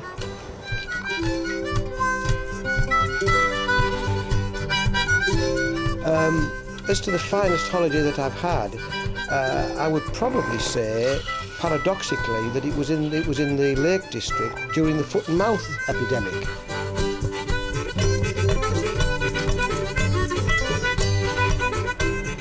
My ideal British holiday, I'd probably like a weekend city break myself, living by the sea.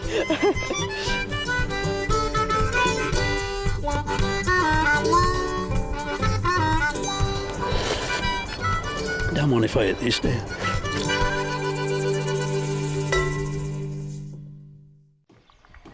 There's a Royal Marines here, and then there's the prating of the hounds, prating of the sheep, cattle, horses, all right, and pigs as well. Yeah, so that's that. Yeah.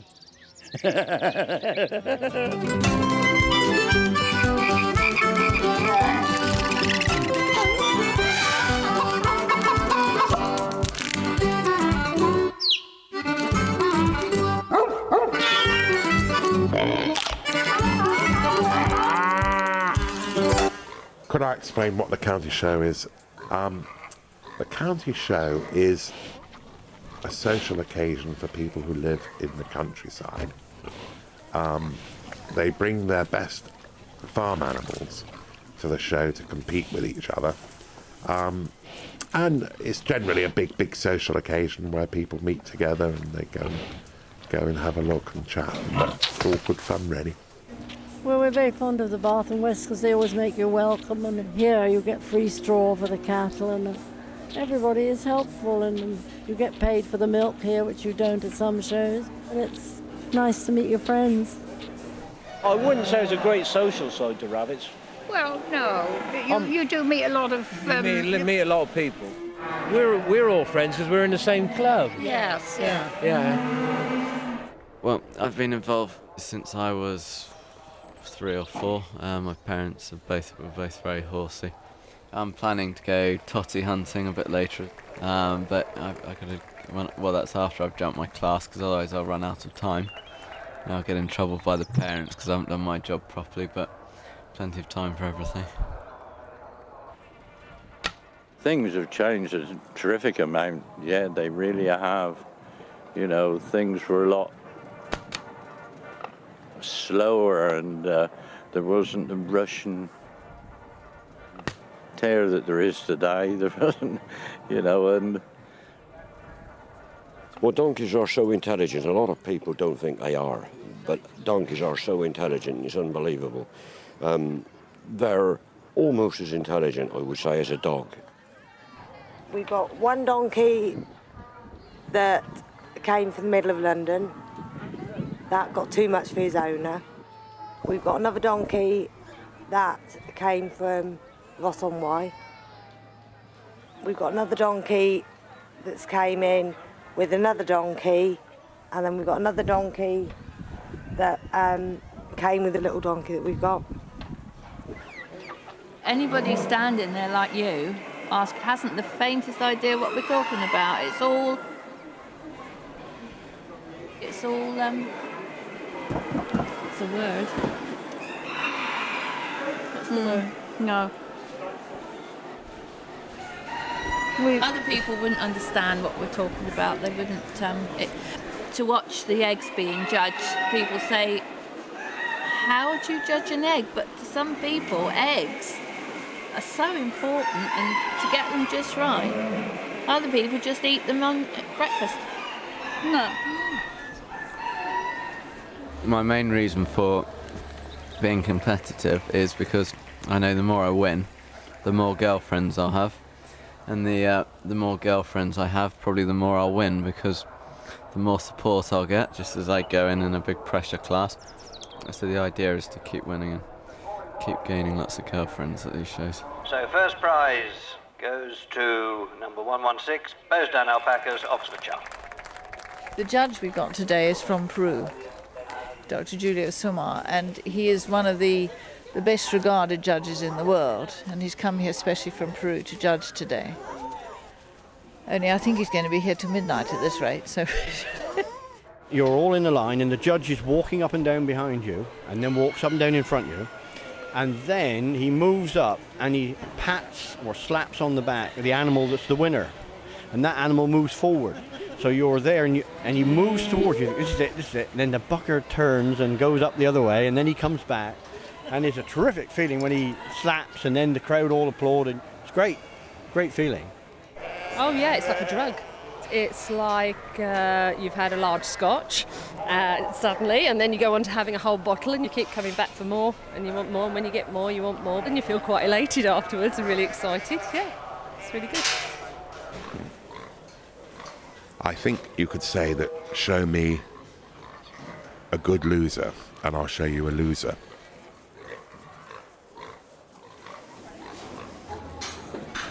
If you keep waterfowl, number one, you're going to need a pond. Especially if you keep white ones. But if you ain't got a pond and you've only got little dishes and buckets, then everything's all mucked up. And then it's 10 times more work. A little bit disappointing in the results because the best eggs for the show were actually duck eggs. And I did really well with my chicken eggs and got lots of prizes. But I've been beaten by duck eggs, so it's a waterfowl against chicken, which is disappointing. You're trying to maintain a standard. to get the ones which will go on to the next stage of breeding, and so it's constant selection towards perfection. Breed like rabbits, forget it. Hell no. All the pigs here, of course, are pedigreed. We can go back generations. A pig without a pedigree is just a pig. And there's no problems with the confirmation that any aspect of it. The animal is a well-conformed animal. You do occasionally get people cheat. They use the same eggs for more than one show, or use them for quite a few shows in some cases, but you normally get caught out if you cheat. They hard boil the eggs so that they don't go off and use the same eggs again and again. Or buy them. Yeah, there may be people that buy them. I don't know. I don't buy my eggs personally. No. No. Not at all. I've never shown eggs. Only when I was forced to once. When you're checking out the competition, you wait until they all go back to their truck and trailers for their evening meal or whatever, and then you come up and have a good look round late at night in the twilight hours. There are stories about cows that have been milked out and in the middle of the night, and bulls that have suddenly gone lame, and all this kind of capers, and blown up with wind because someone's put someone in their food or whatever. But I mean, that's a kind of their stories, and that happens very, very infrequently. We've had one or two very slight instances over the last 5 years, but in the old days, when there was... I'm just giving an interview to a gentleman who's doing a TV series, Carl, and I'll give you a ring right back, all right? Okay. Sorry about that. Thank you very much. I don't think they'll ever die out. It may do in time, but because really, when you've got animals, little ones like to come and see it all the time. They always want to see a pig or a sheep or a rabbit. Thank you very much.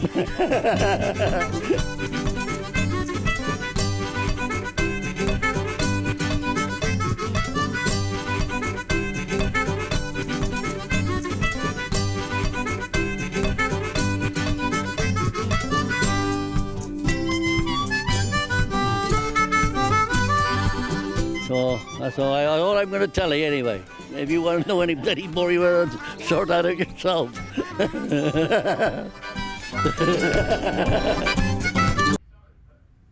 There's always that thing, isn't there, of families. There are bonds that are very strong and loyalties and all those things that hold the family together, and then they're usually balanced by pain and misery and I mean, I really haven't got time to go into it because it'll take all day.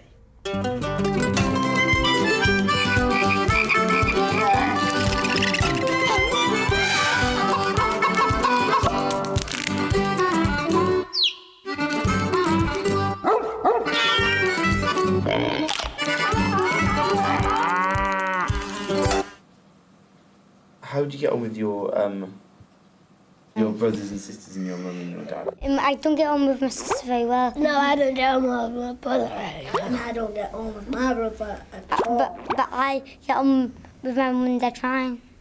I sometimes get on with my mum and dad. They sometimes get really grumpy. Introduce yourselves, first of all. I'm Brian. And I'm Keith. We're brothers. Brothers, man, by blood, not by just the name. As brothers go, he's cool. As his unique ways, let's say. You know? Right. As everybody does. Your family makes you feel like it's a roller coaster of emotion, isn't it, really? I mean, some things are really joyous moments, and others are fraught with desperation. It's the roller coaster ride of life, isn't it, really? That and my wife and my daughter and I live. Monica's got 2 children as well, but hers live one at home and one in Reading. I've got a son in Reading. How did you feel when they sort of left the... Well, he left the nest. He didn't come back, really. Is that one of yours as well? Yeah. I've got 3 children, 2 girls and a boy, and then I've got a boy and girl which are twins, and then I've got twin girls, and they've got 3 grand. 4 each. 4 children each. So I've got 8 grandchildren from my daughters. And at the minute I've got 3 grandsons,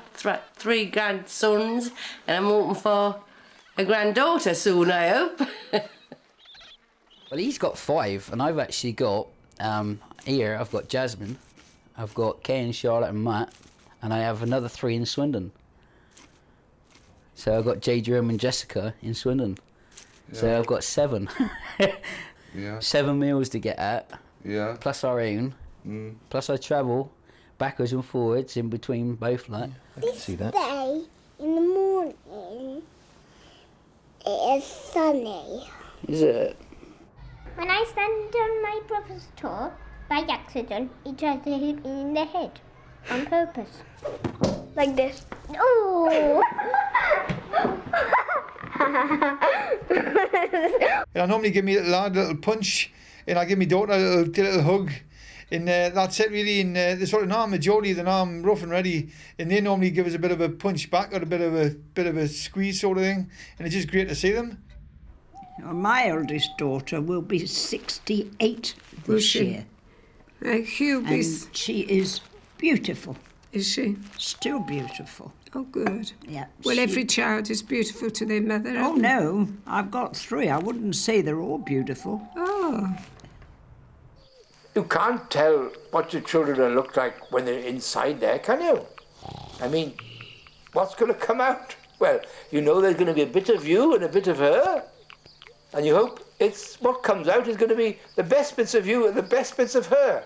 And if they could only come out showing the best bits of both of you, then they'd be better than you, wouldn't they? That's what we want. We want all our children to be better than what we are now.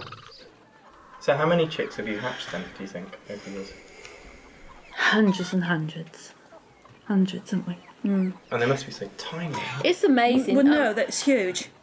Is I it? was so surprised, yes. I mean, the eggs was about so. And it came out huge. You just collect them, don't And once you start, yes, more appears and more you get.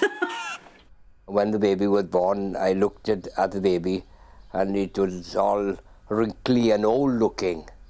And I thought, ooh, what is that?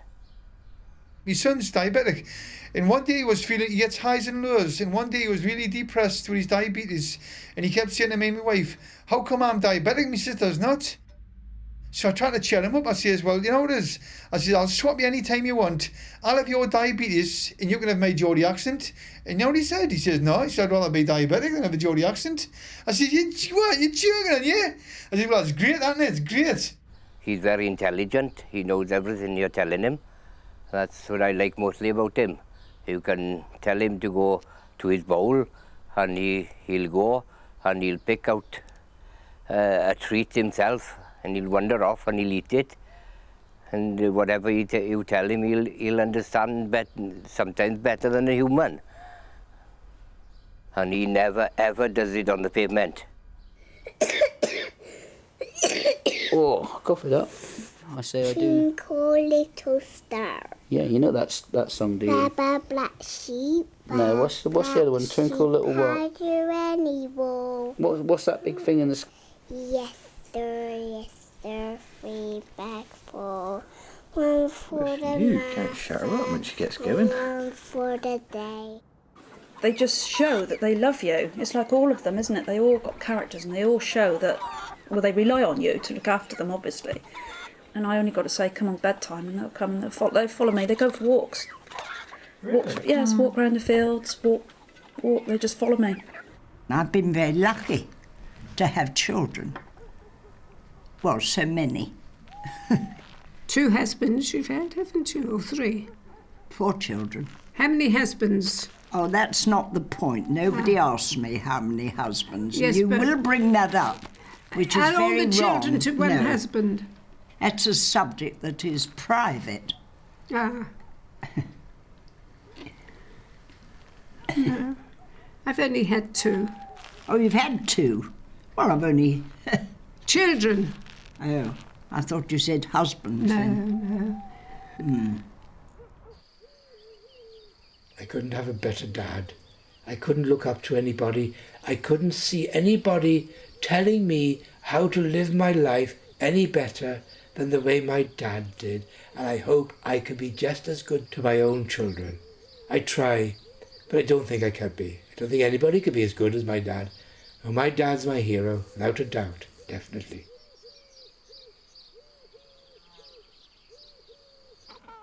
That's it. Yeah. Well, Yeah. thanks a lot. Right here. Yeah, thank you. Yeah, only varies. Mummy? Yes? It's gone. Okay, man. Can I have an ice cream? Mum? Yes. Want ice cream? Do you? Yes. I want the one with that strawberry stuff nibbled over from the ice cream man. What, a 99 you mean? Yeah. With the flake? Ooh, I could perhaps manage one of those. A rainbow one.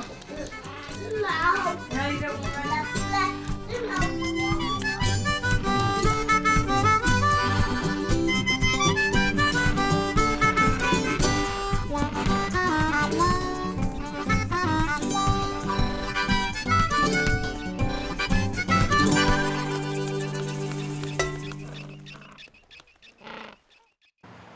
If there's something that annoys you, something that gets on your nerves, something that is the one thing that sets you off, that is a pet hate.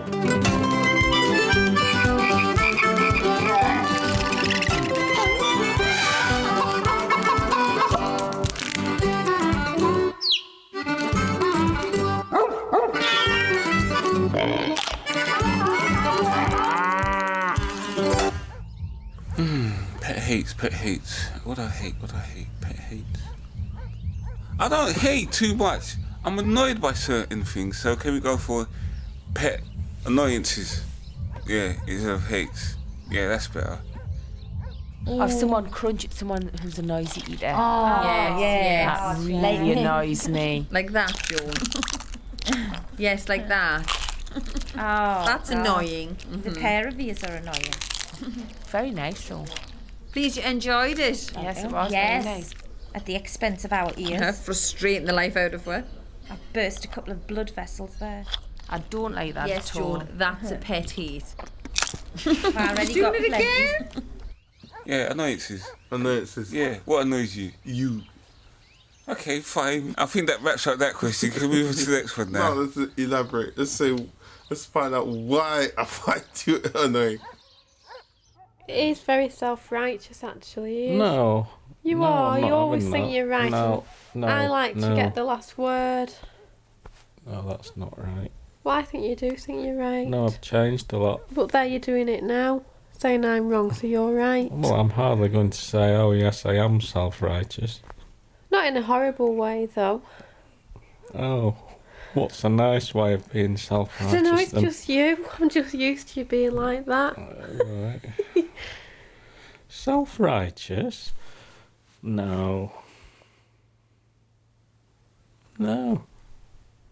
What do you think about speed cameras? Eating? Speed cameras.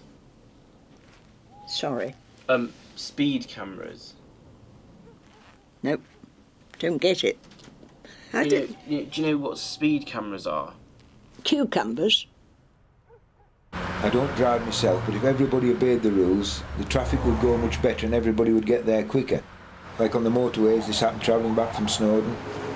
We were sticking to the rules and regulations of 40 miles per hour and there were still cars coming past and I was shouting and cheering to the speed camera saying, get that one, get that one. Speed cameras. Bees, honey. No, speed cameras. You know, to catch cars if they go. Yeah, speed cameras.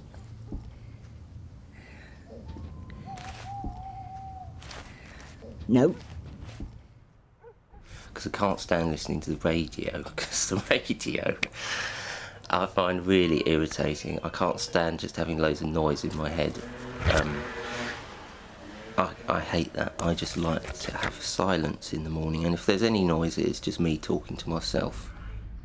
Sometimes when you're talking, I feel I'm coming in a bit too quick before you finish the sentence, and I'm thinking, We all do that. I shouldn't have done And that. the other thing is, And I find I hate myself for saying doing the words it. for you. Say the words. Yeah. Yeah, I don't like people breathing down my neck. No, I don't like anybody breathing down my neck. And it makes the hairs on my back of my neck stand up if I can feel somebody breathing down my neck. Get back. Drunk people.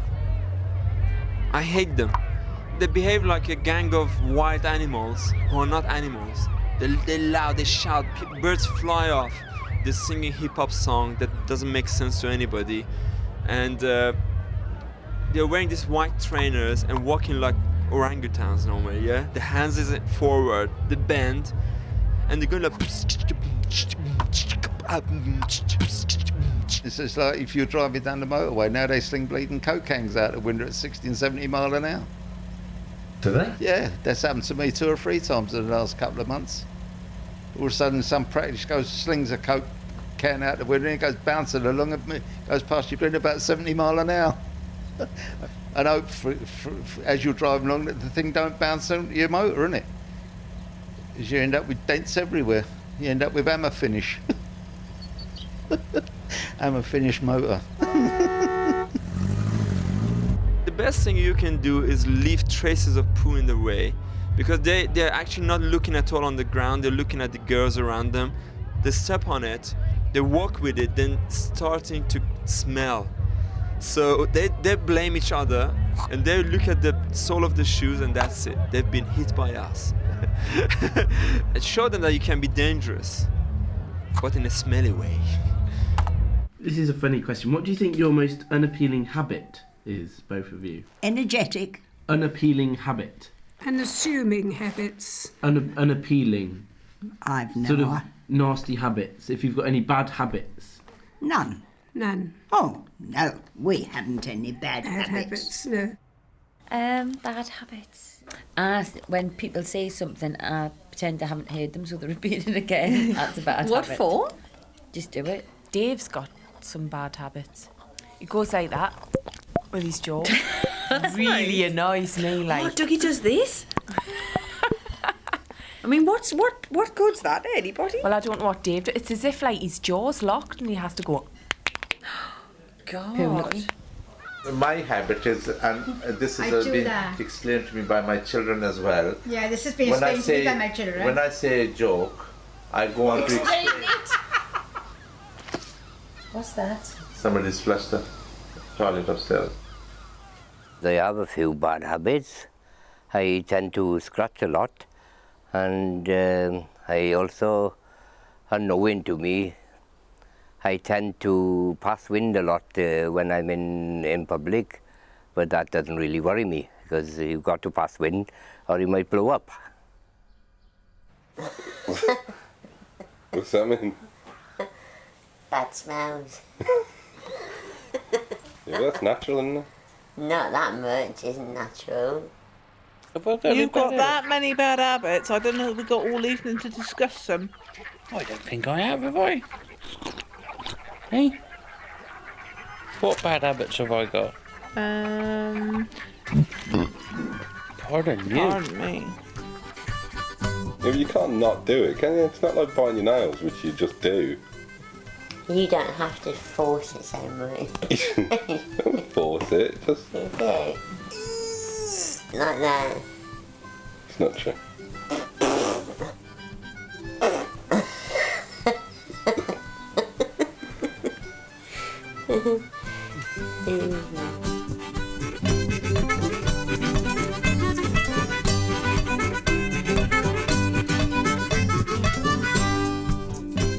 I hate spiders and I hate spiders and spiders and spiders.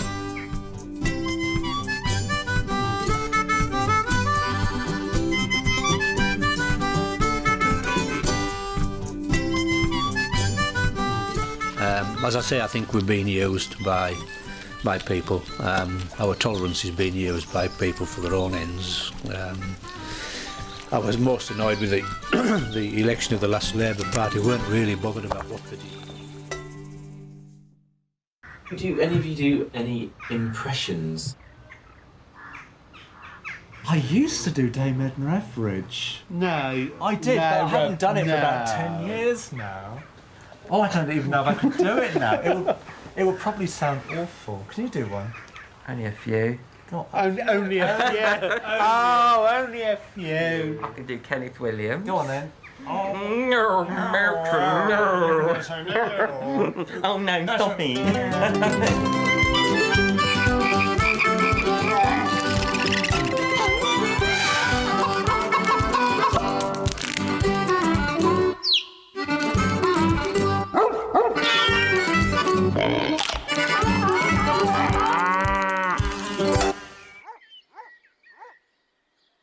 Impressions are sometimes funny because there's like a caricature, exaggerated movement of ourselves. But it depends who does it, you know, maybe 90% of times it's not good. Like when I do impression of someone, it's really bad. Like doing, you know, David Beckham. It's got on like that, you know, it's a kind of a geezer from downtown, you know, South London, innit? No, I'm afraid I can't do an impression of Naomi Campbell. That one? Just like that, just like that. Just like that. No, I can't do an impression of Kate Moss either, I'm sorry. Yeah. Doing her just like that, shall we? Just like that. Oh, just like that, just like that. What I hate is when people do that bloody taxi driver, Robert De Niro. Talking to me, shut up. You know, it's so overdone, it's unbelievable. This is Robert De Niro as a New York cop. Give me one donut, 2 coffees. Okay, make that heavy on the mayo. I could do a Scouser. I think Julia Roberts would be quite an American voice. Holy, how are you today? How are things going? That would be my impression of Julia Roberts. I always laugh at the bloody goat. Oh, that sort of thing, yeah. Oh, aye.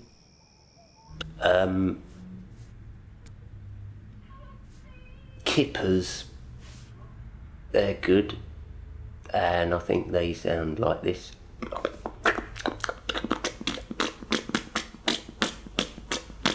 Well, then there's a bloody chicken.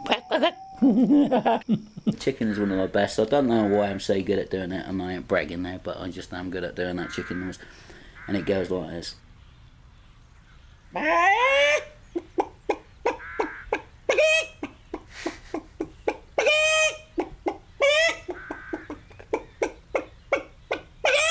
Oh, I don't really do animal sounds like that.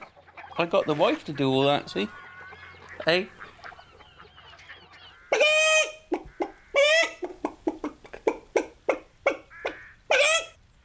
Come on, have a go. Do a goldfish. Oh, what? Do one of they, I suppose. As long as you don't think you're kissing me like that, there's another thing going.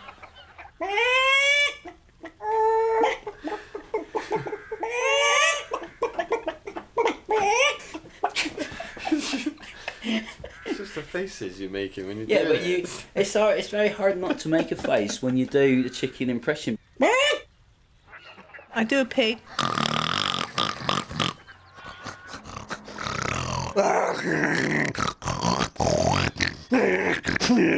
Come on, pass me a tissue, my nose is curling. Quick.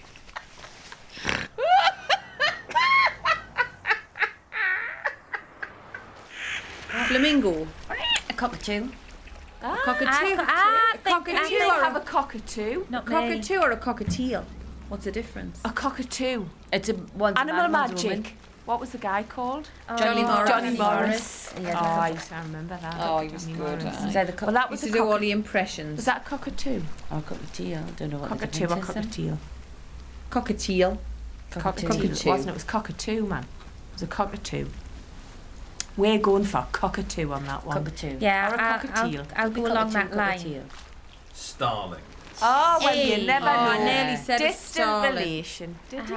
No one Did likes you? starlings. It's a cousin twice I don't removed. like Starlings. starlings. Nobody likes them. Do cuckoo. Cuckoo. Cuckoo. I do one of them. Cuckoo. Cuckoo. Can you do a cuckoo? Cuckoo. Cuckoo. I never really tried animal sounds, have you? Cuckoo. Cuckoo. Why do people do impressions? Impressions. Well, perhaps some people got a gift for doing Gift it, for and doing they it. They see. They find it Clever strange things, to strange, yes. do an impression of somebody, so Yeah. And I think that they can copy it the so public well. think it funny. It's funny, isn't Yeah. it? That's why. I think I used to be able to because I mean, like impersonate people, and I'm just trying to think who the hell it was because I can't remember. try doing that now. As long as it ain't too long.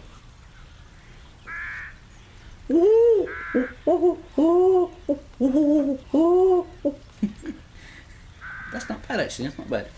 But owls don't do that.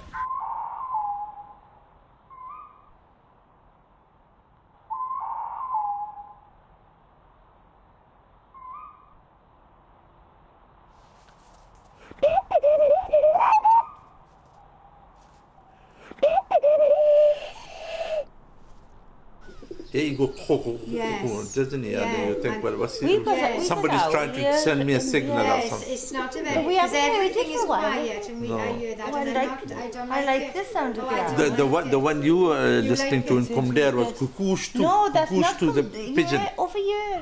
Oh, Frank Spencer. Betty, I'm having trouble. The cat's just done a whoopsies in my beret. Yeah. We can all do Frank Spencer. Oh, I can do Victor Meldrew as well. Go on then. But I haven't done him for a long while. Go on. I don't believe it! What the bloody hell do you think this is? God's sake, I don't bloody believe it! That sounds like a homosexual Victor Meldrew. Well, he is, isn't he? Is he? Yeah! No. Yes! I don't believe it!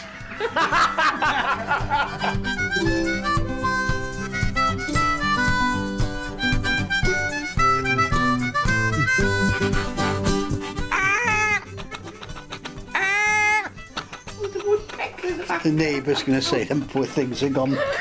They've gone round It's the a bend. good thing There'll be an ambulance arriving. It's taking us away. It's gone.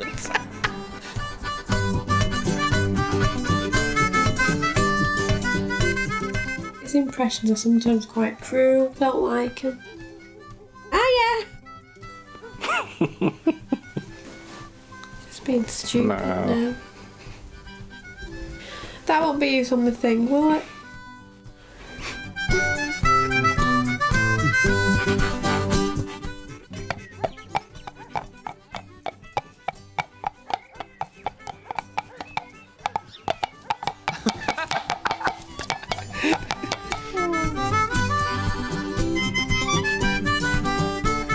Cuckoo. Cuckoo. Cuckoo. Cuckoo.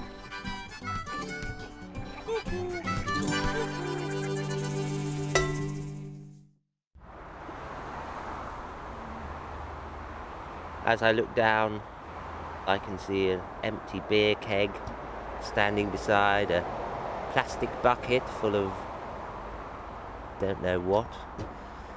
And looking out further, a melange of undergrowth and rubbish and rocks and bricks and concrete and shoes, and then in the distance the marvellous vista of the motorway. It's like a dream come true.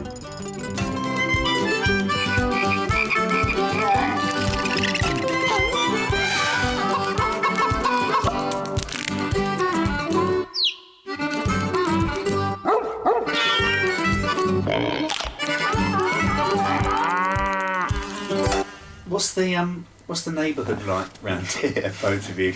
Down in the ghetto, that's where the life is so cold. We don't live in the ghetto. It's an inner city we live in. It's an urban redevelopment scheme. If the council really wants to know.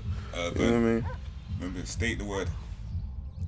This is one of the best neighbourhoods you could live. The way it's handed to the centre of town, also to the local village at Stockton Heath. So I just love living here. I have done since the first day we moved in, especially because of the people who live around here. But that's, forget that bit. I know it's not mine. It's beyond my wildest dreams because it's really upmarket. And I'm not kidding you, I would never have dreamt in a million years when I was at Newcastle, I would be living in a place like this. It's a lot better. Much nicer. Yeah. Much nicer. Lot bigger. Yeah. Lot more Much room. more spacious, yeah. More garden. Nice to have a garden, yeah. And dare I say it, more than one loo. Yes. My dream house would be like really modern day. There would be an elevator to go upstairs. So my feet get tired of going up to bed. I was just like, I have to keep on climbing it every hour. That wall there, for about 3 foot up, was running with water when we moved in. And I was a long while trying to work out why. No. No, what's a stupid question? Damn problem. No, I don't think so. What do you mean by that, kind sir? What do you mean, substance? Substance? What's a substance? Subsidence. Subsidence. Subsidence. Subsidence. Yeah. Subsidence. You're lean. Yeah, I'm lean. Yeah, I've got a leaning problem. Yeah. No, you mean if... What do you mean, Dad? Subsidence? We don't get any subsidence here. Nothing here at all. I'm not sure. I'm not sure why. I don't think we get it here. I mean, some people lay stones on sand, but I don't agree with that. I lay stones on clay, which is what is underneath, and I use the Italian system of ramming it in sideways when it's moist, and then jumping on it. Jumping and jumping and jumping. You can actually cause yourself varicose veins if you do that. It was built by boys who knew how to build houses in the 1950s, because that's built with brick. See? A lot of these houses you see now, they're just thrown up. This one was built putting one brick on top of the other. I think I'm here permanent now, absolutely permanent. I've been here for over 2 years now. Yes, I've been here about 2 years. I've been here I think I'm longer than you. Yes. You would have, yes. I became... I'm not sure how long I've been. You were here when I came. I've been here 4 years. Must be 4 years. No, I can't remember. Enjoyed every minute I think of I've it. been longer than 2 years, I'm sure of that. You have been, yes. Well, it's just nice to know that there's, like, I come here and there's people like Muriel and a few hundred, well, a few.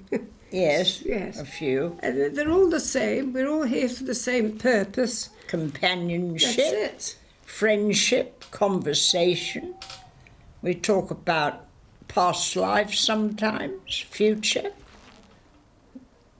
What we're going to do tonight. Monday I wait for Thursday, Thursday I wait for Monday. No, I didn't say that. No, I know you didn't, but mine I was do. I said to one of them, did you have a nice weekend? But we did say that, I mean, we quite like it, don't we? We did say if we win the lottery, we'd put a swimming pool and we'd be quite happy here, wouldn't we? Like to somewhere sort of like warm in the winter and then come back here in the summer, because I do like it here. Spain. Yeah, Spain. Spain. Southern Spain. I don't know, haven't really given it too much thought. Big Miami would be nice. I've noticed when you pass people down here and you're smiling, say good morning, you sort of wouldn't do that in Newcastle. With Newcastle, they would think you were soft. I mean, you just didn't do that. People just sort of walk past each other and bump into each other. But down here, it's just nice and friendly, and I like it. I mean, it's great. It's friendly, although we don't mix. No, that ain't the right word. We don't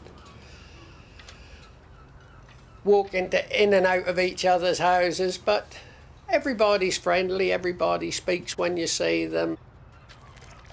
No, I can't think of anything I really dislike about it. Well, you don't know what's round the corner, but I can't be doing with moving again. Well, the shop's around the corner. What do you mean, the shop's around the corner? Well, there's the hairdressers, the shoe shop, the clothes shop, What's that and there got was a to- post office. Well, you said you never know what's round the corner, and I do. I do know what's round the corner. Yeah, I'm not going to move them all. It's too hard to work, for one thing. This is where we are. We'll finish up here. I like it anyway. What would I say I like about this neighbourhood? The views. I mean, the views are just as sunset to sunrise, sunrise to sunset. Wonderful views. Yeah. Here comes the rain. Oh dear. You think it'll go? Seems to be. It may just be a passing drop.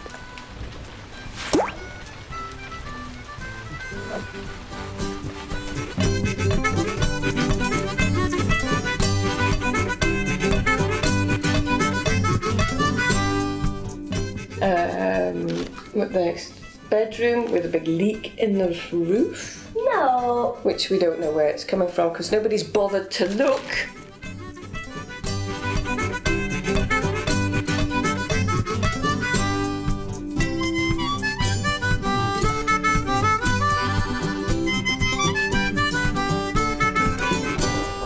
Because I like to call myself lucky. But having your house struck by lightning on the first day when you move in seems to me that ain't such a lucky thing.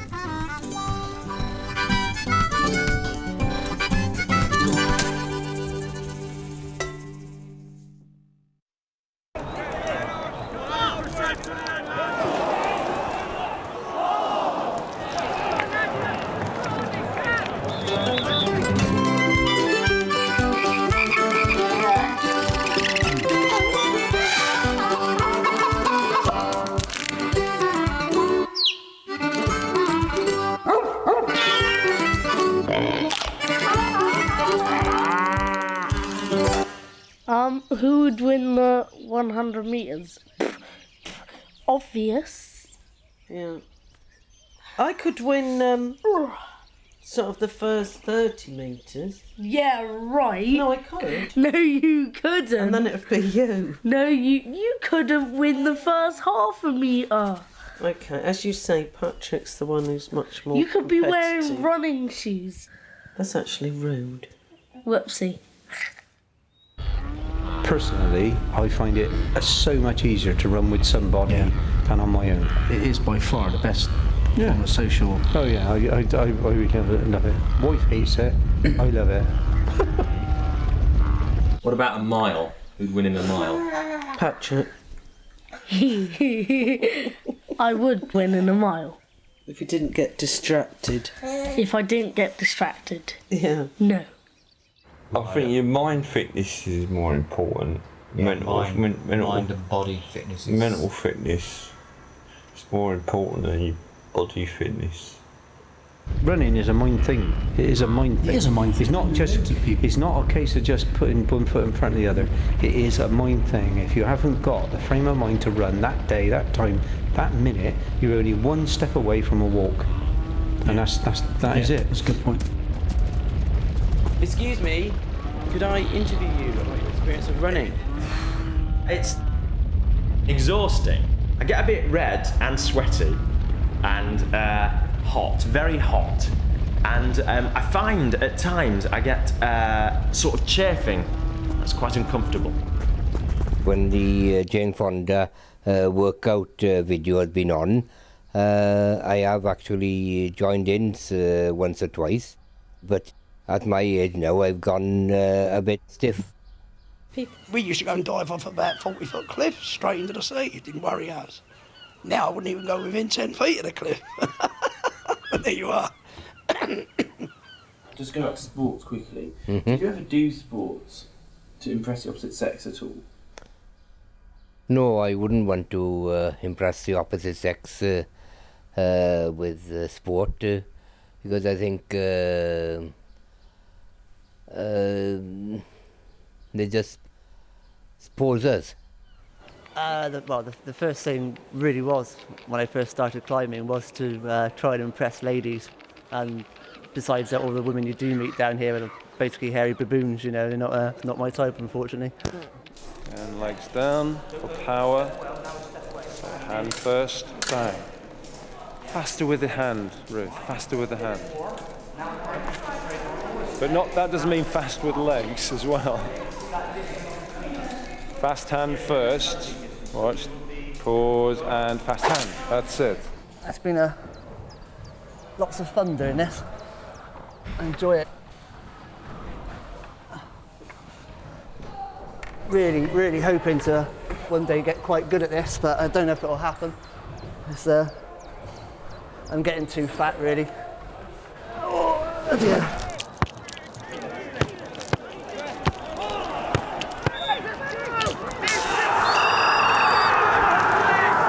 When you're getting swinged through the air, like you don't know where you're at and you're trying to like find where you are, but he's got complete control of your body. Yeah, that move is really painful on your socket of your shoulder because he really pulls at it, and when you land, it's painful on your. Okay. Yeah. When he lands on the floor, so I still got control of him. You feel a bit like dizzy afterwards. I went fly fishing once. I caught a 7-pound blue bottle. I tried it, but I got bored, just sat there waiting for something to happen. Nothing. A bit more. I'd like a bit more activity, like than fishing. Well, every time you go fishing, you never know what you're going to catch, and every bite you get, it could be something different. I mean, I just caught a perch, which is only a little thing. Spiky perch. Good. A few more. Distance. Fast feet. Keep the distance nicely. Good. Change direction. Good. Holding blades as well. Legs down for power. Low line parry. Set team. Riposte. Cease riposte. Cart riposte. Fast hand. Parry, parry, parry, parry, parry, parry, parry, parry. Nice hit. We can get to some interesting places doing this. Most people don't get to see these places, but which is good. It gets you away from other people into the great outdoors. Oh, right, okay. It's just a long reach and see if I can get to the top. Ooh. Okay then, see what we can do this time. Oh. Well, there's been a few times I've fished with one where I haven't had any bites all day. For a couple of times I've been you against the fish, basically. But today's been good, which is very unusual because it's been so cold. But obviously they're hungry. Hands are getting sweaty already. Getting high as well.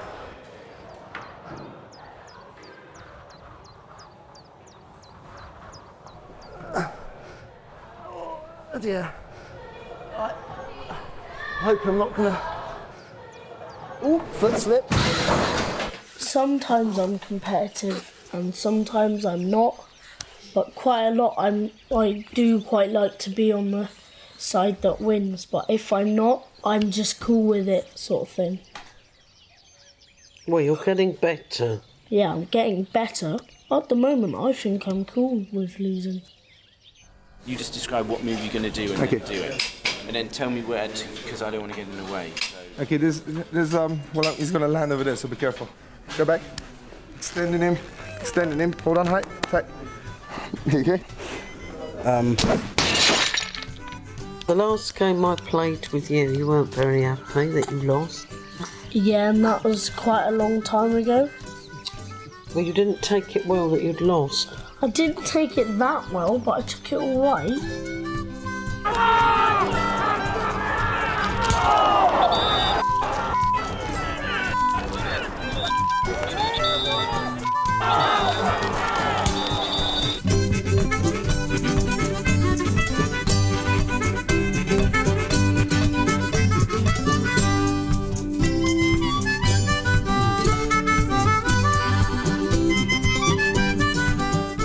I'm not getting enough exercise. I used to go swimming, but I've not got the time to do it now. I just can't be bothered. I used to like swimming, but I've packed that in. The stigmas in most species of Nymphaceae, the stigma, which is the female organ, actually gets warm by 3 to 6 degrees centigrade and emits a smell, a pheromone. And the pheromone attracts the insects. And the insects shush what? Well, the phone. But the phone's interrupting me, not me the phone. Yes, but... Do you want me to stop?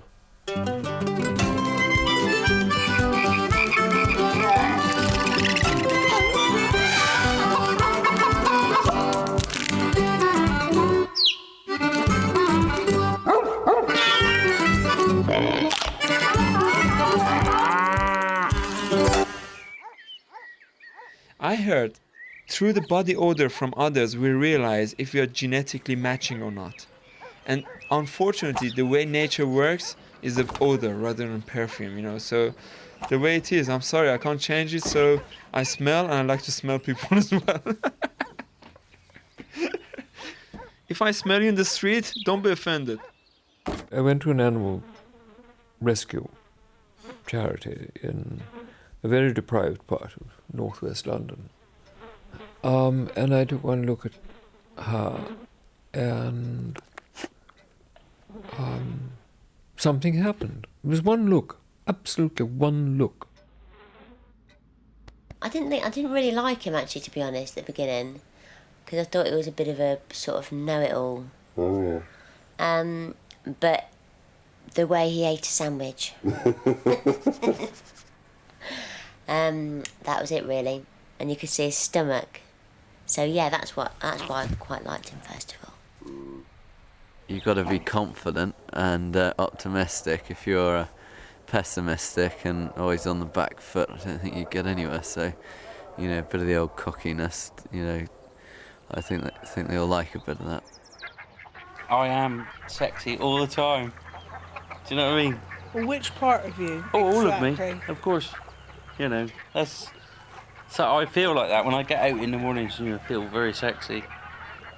Most of the times you're not there, but there, you know, can't help that, can he? But do you feel sexy? No, not particularly. Well, it is early, isn't it?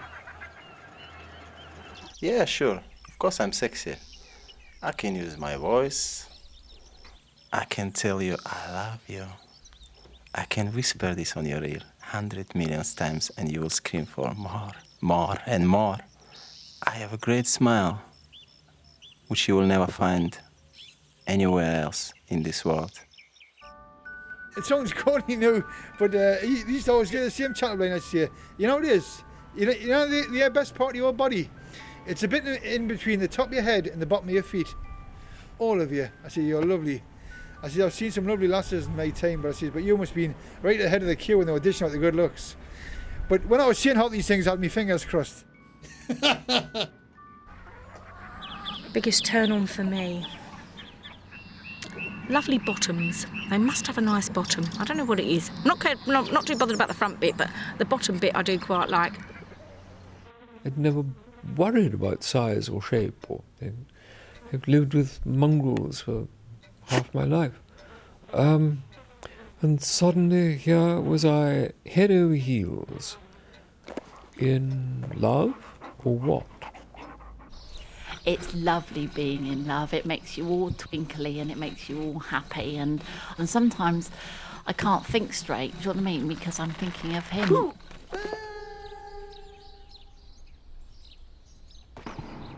If you're looking for a disco dancing spring rabbit, then you would find me a bit boring.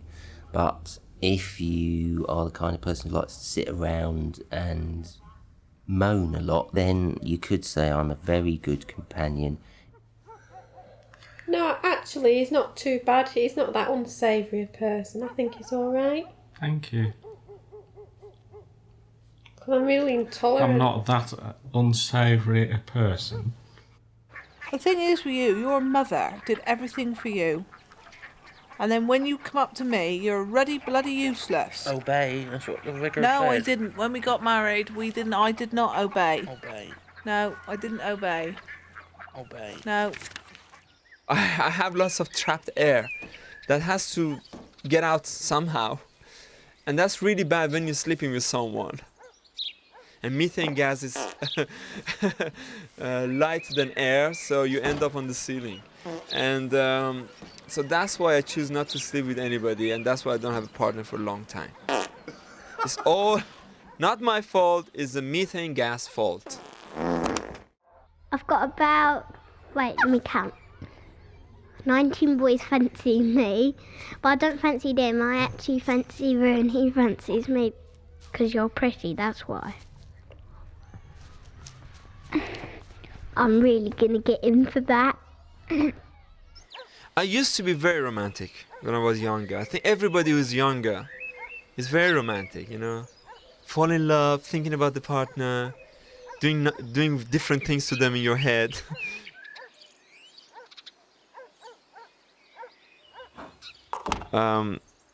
Romantic?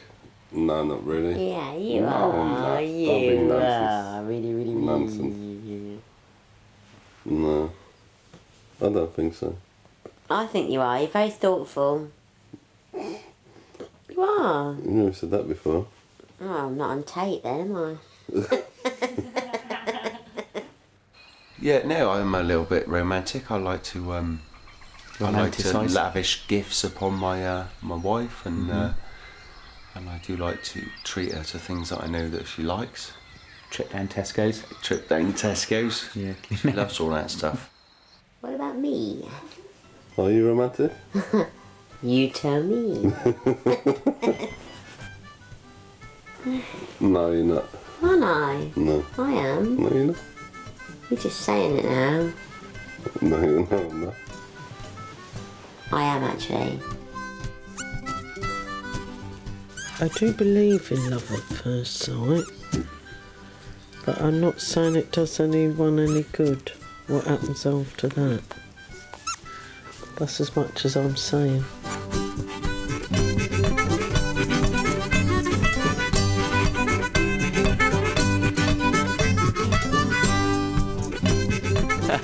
No, we've got three, you see, but there's one I can never remember her name. She does a lot of riding. I'm trying to think of a flipping name now. What's she called? Well, let's just call her Rosie for today. Yeah, Rosie. Good old Rosie.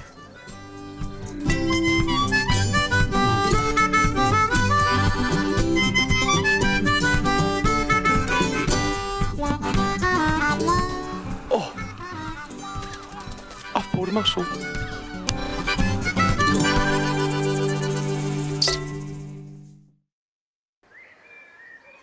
I hate going to sleep, I do. Just do. I just hate going to sleep. I do. Just hate going to sleep anyway. I do. I don't like going to...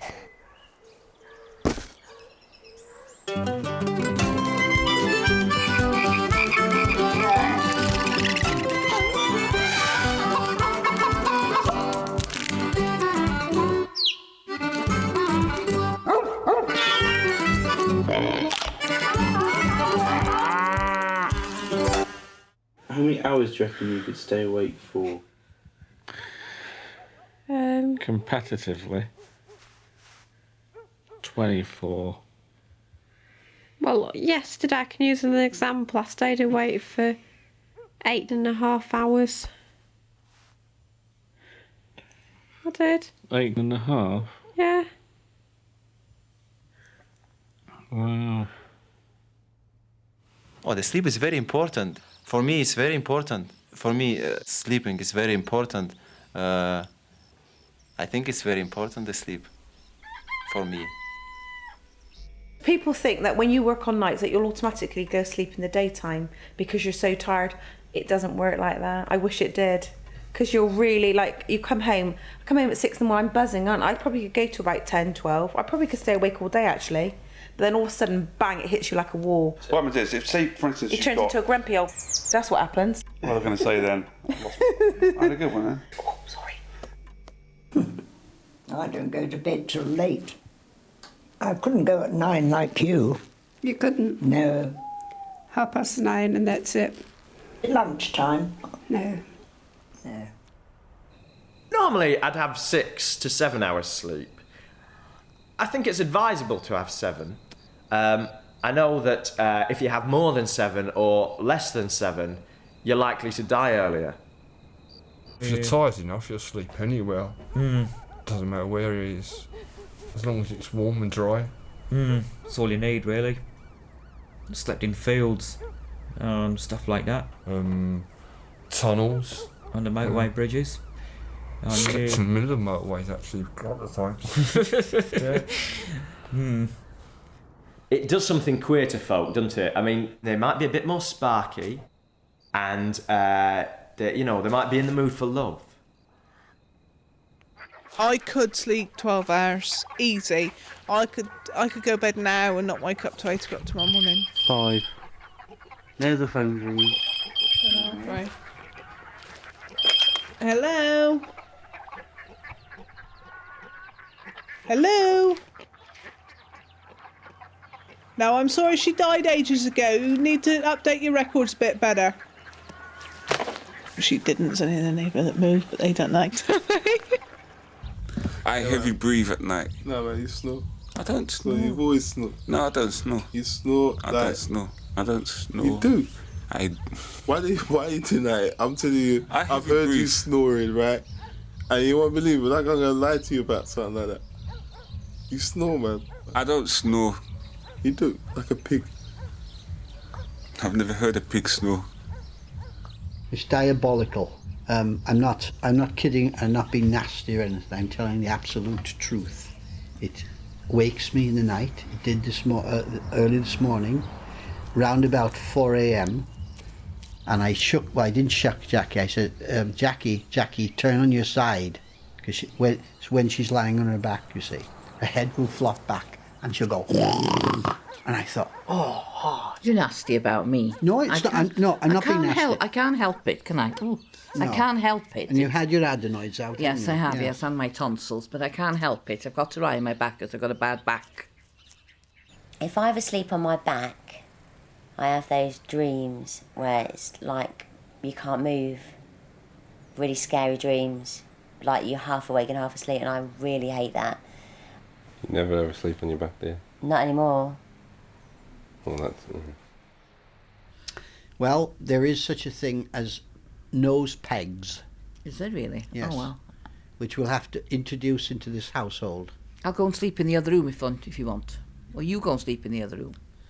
Yes, why not? If you don't get your sleep, don't approach him. Really, don't approach him until he's. It's like seriously, forget about brown grizzly bears, but they don't do damage. Keep low. What about you when you're tired? You're just like the living dead. You can't talk to Francis Comatose. Can't do that. No, I don't do that. I don't do that crazy stuff. Mummy, Yes, darling. I'm really tired. Do you want to go to bed? No, he never goes to bed. It's the middle of the day, Michael. I'm just like Mummy telling me it's too early. In the day life, you hear a little bird tweeting, it sounds really lovely. But if that little bird is tweeting at 11 o'clock when you're trying to go to sleep, you want to kill the But in the morning, you think, oh, lovely little bird. For me, that was because it was... Because I went to bed the other day and that little was like there tweeting in that tree and I want to get it down. There's a whole family in there. Yeah, you will then decide that it's almost like... Shut up. Okay, Stephen, have you ever sleep talked? Well, How do I know? How's he going to know if he sleep talks? You should ask her that question. She. No, sometimes Stephen's like tossing and turning, and I think he's probably running away from somebody. He's probably doing something that he shouldn't be doing, or he's usually, yeah, he does something. So I don't know what he's doing. Open the door, Daddy. I'm sleeping. Daddy, let me in. Daddy, let me in. I ain't getting out of my bed. You know what time it is? It's 12 o'clock. Do not make eye contact. Hay. Hay, lots of hay and cows. Do you dream? Dun ho? No. Run home? No. Bang ho? Dream. Oh, yes, I dream. Yeah, they're terrible, aren't they? Oh no, I always dream the same dream, and I can never get to the bottom of it. Better go back to sleep. Yeah, go back to sleep. Mummy, Yes, darling. when this going over, It will be finished soon. I'm really tired. Then go to sleep. You can come here. Well, I need Come in and to have a suck good my look. thumb. Yeah, suck your thumb then. That's all right. Well, when do I get this microscope off thing? Get the microphone off now. Know what? You don't have to worry about it. You finished your contribution. You lay down and suck your thumb.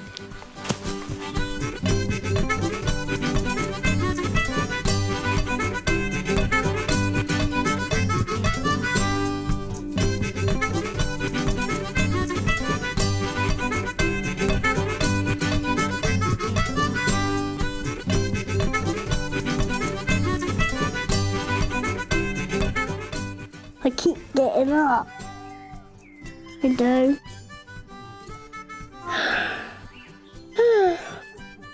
I'm tired.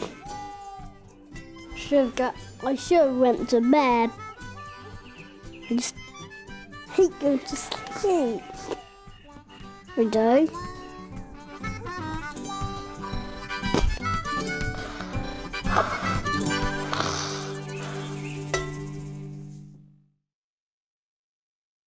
I was wondering what you think about communication. Communication?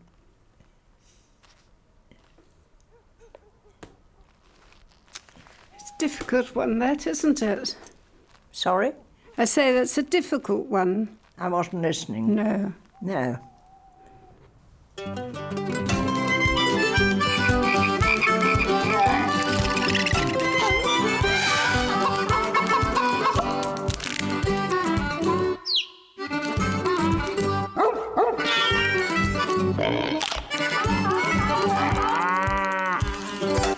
Describe communication. What is communication? Go on.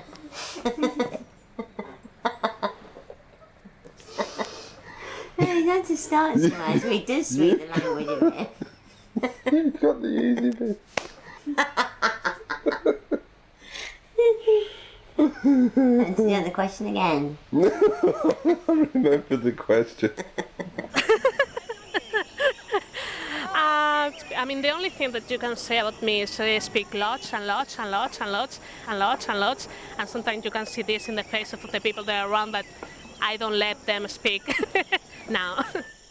You're Australian, not Australian, well, no, what a Russian or a French, I don't know what he was, I think. He come from a bloody broad, but he said a job of what he's bloody talking about half of the time, but he could speak a little bit of Asian, but not a bloody lot. I just can't imagine that from an UG we've got, you know, such a, like French, for example. French is very sophisticated, isn't it? Well, French isn't actually as sophisticated as UG, if you ask me, but there you go, that's my view of the French. There are people that say that the French, you know, aren't very sophisticated, and there's other people that say they are, but an UG, if the French language came from that, it's a bit surprising, really, isn't it? It would be UG, wouldn't it? Yeah. There's a thing of you guys though where everybody's called man, even a woman. If you're talking to a woman, you're going, alright, man? I mean, if I'm talking to my mother, I'd say, who, man? But, I mean, that's my mother. My mother's not a man.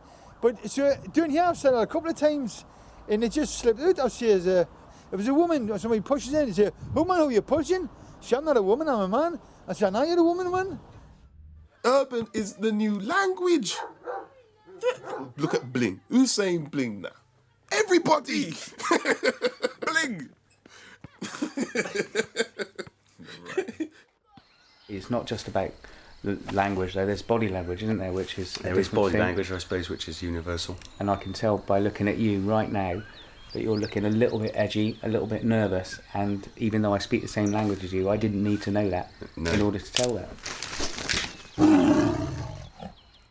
Would you agree that 80% of communication is non-verbal? Just thinking about that one. Well, you were looking at me then and communicating. You were frowning a little bit, so you were communicating, weren't you? Yes, I was. And I read your face to say that... Yeah, I guess you could say, 80% is non-verbal. Yes.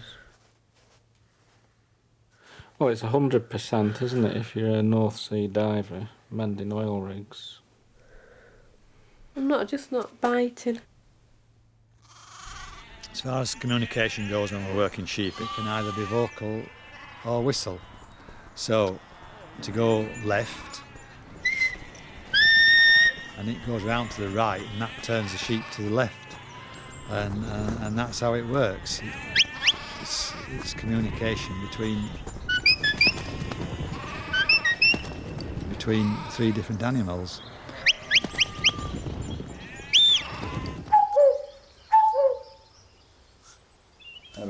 That's a cuckoo.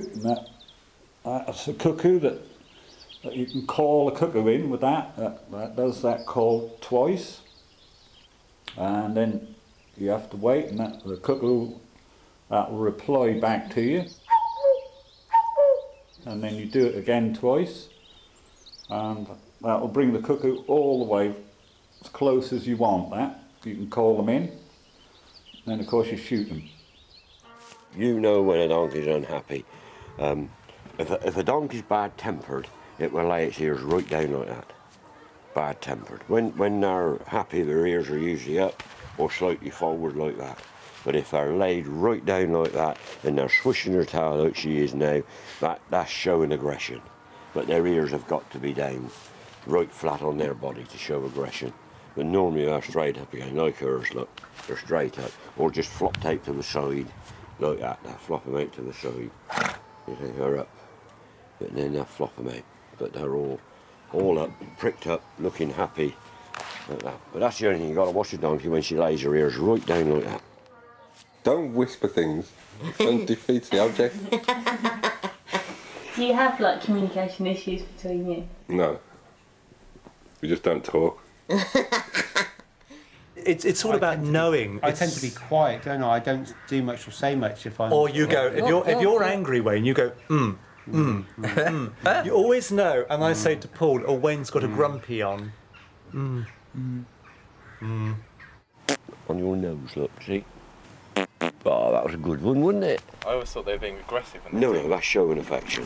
Now somebody should put your hand in her mouth, look. I make noises usually in the place of words. What kind? You make up loads of just baby talk. Yeah, in the middle of things and things like that. But you understand, don't you, Bab? And you say things like, "I banged my knee." All right. I wouldn't recommend everybody to do it, but no, you put your hand in your mouth. Yeah, show her your tongue. Let's see your tongue. Come on. Show me your tongue. I want to see your tongue. There he is. Look, I got him. Come on, I want to see your tongue. There you go. There's your tongue. They don't mind you doing that? No, I wouldn't recommend him. No, I wouldn't say you do it, but no, they just trust me. You say that's what it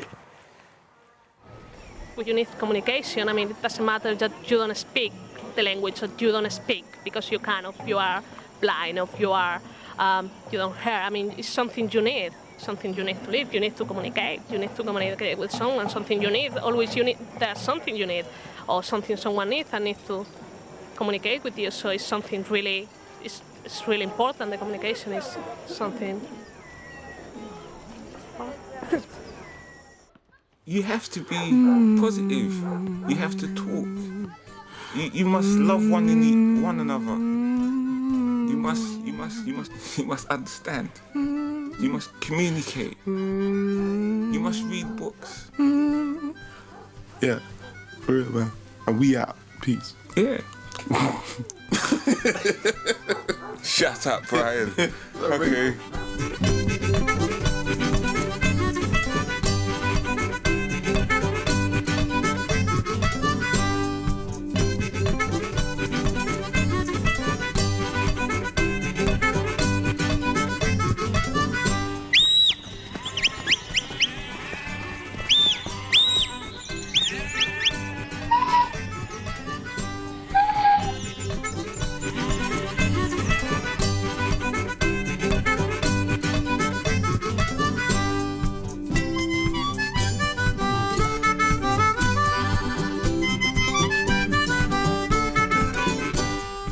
You know, I've been like that. I've been cut like some people cut me like that. And you know, why are you speaking so bloody fast? And didn't so you talking too loud today? I can't hear what you've been talking about.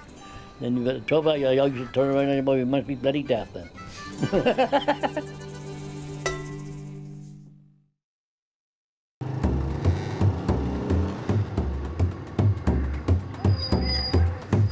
Excuse me.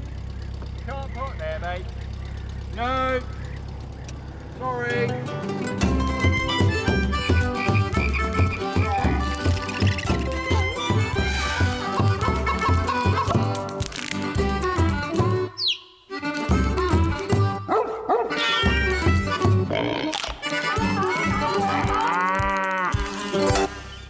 How often do you get out and about in the grounds? There was a time when I was a young man that I used to regularly go for long walks around, but I don't often go in without somebody telling me which way to go. From here you go out in front of the house, up towards Park Hill, possibly where you came in. Did you come down the hill? You probably came down the hill. But instead of going up the hill, you turn left through the no entry, so you're going up the no entry the wrong way. Go up to the safari office, just say to the person in the safari office, you know, you're going up to see them, and they'll send you up. Either you'll go up the back road round, or you'll go in the same way as the public, and whoever's on, you know, whoever you want to talk to will be there. I've been here just over a year now in the safari park. Have you always been into animals and stuff? Yes, I lived in a game reserve for about 14 years before I moved to England. So you get used to the animals around you. I have been living here a while, so actually I find that it's quite similar in the way that there are a lot of foreign people and the people are really friendly. So obviously I find this place nice to stay here. I do like Catherine, the zebra, Katie rather. She looks like she's like the zebra equivalent of like a tennis ball that your dog's had for years, and he's bitten all like the fluff away, and you've just got that like hard black rubber under surface with a couple of patches of what used to be the outside of the ball. She's so old now, bless her, she's losing her stripes. I'm very, what's the word? What's the word, Jeff, when women sort of are frightened of me? What do you call it? What's it called? Come on. Oi! Yes, you said to me, English women don't like me because I'm what? Too much of a threat. Too much of a threat. I give out sexual appeal.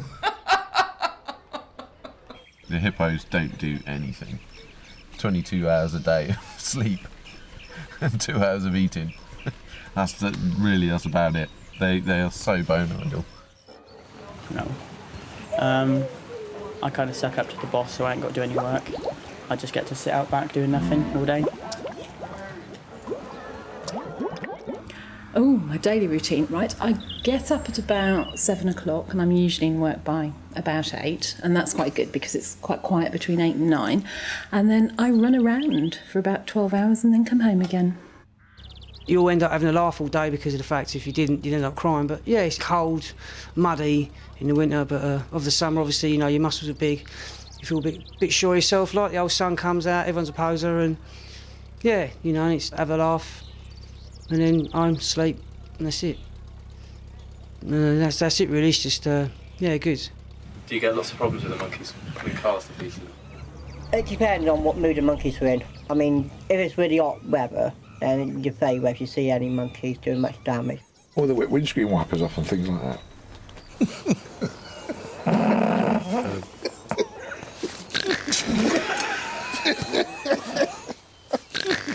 But it depends on what mood the monkeys are in completely to what damage they do. The Volkswagen was make the came to pieces the easiest. And the old Triumph Acclaim, if you had one of those, when it went out, there wasn't a lot left on it afterwards. I think sort of the great apes are capable of thinking it up to a point, but they can't follow a chain of thought very far.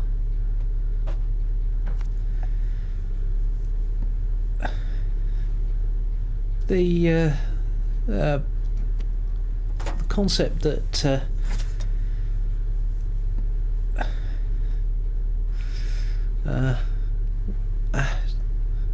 male monkeys like red coloured cars because female bottoms are red when they're in season.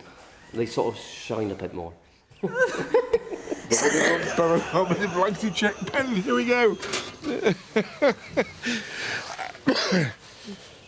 What's the matter? Sophie's eating a mouse.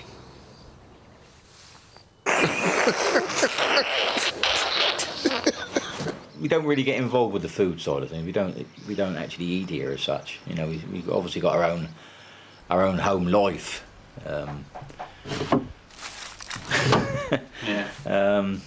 We go home obviously to sleep when we've got to sleep. Specific sort of. Hello. All right. Have a cup of tea. That's right. Yeah. Come to the back door. Somebody will meet you there. Okay.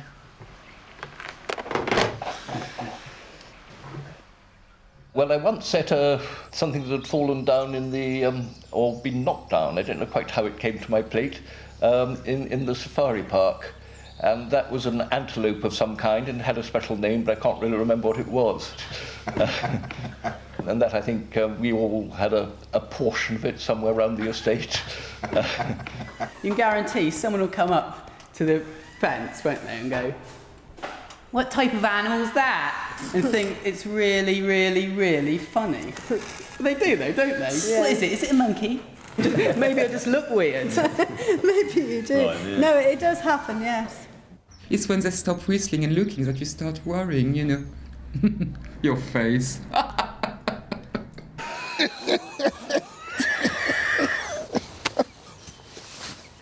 We should have started this early, you know. It's quite funny. Yeah. Come on, Brian. Please don't look at me like that. I'm not looking.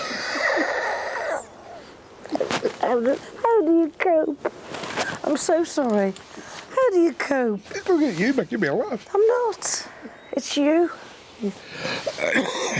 No, sorry, I employ artists to do all the...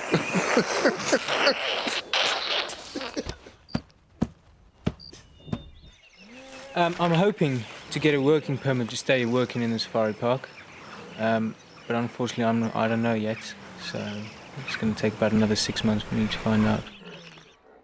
Oh no, I'll definitely stay here. It's just easy work. Yeah, I'll stay for quite a while, I think. Can't really be bothered to do anything else. This summer is going to be the last summer I'm going to be here. I've been here a while, and really, I haven't traveled as much as I would like.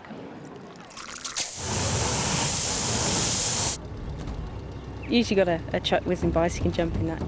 We went to Bath yesterday. I think it's just an amazing place. Do you know how old I am? What do you think? I won't be cross, I promise. I can't speak Mumba. Oh, come on. Mouth it. Next.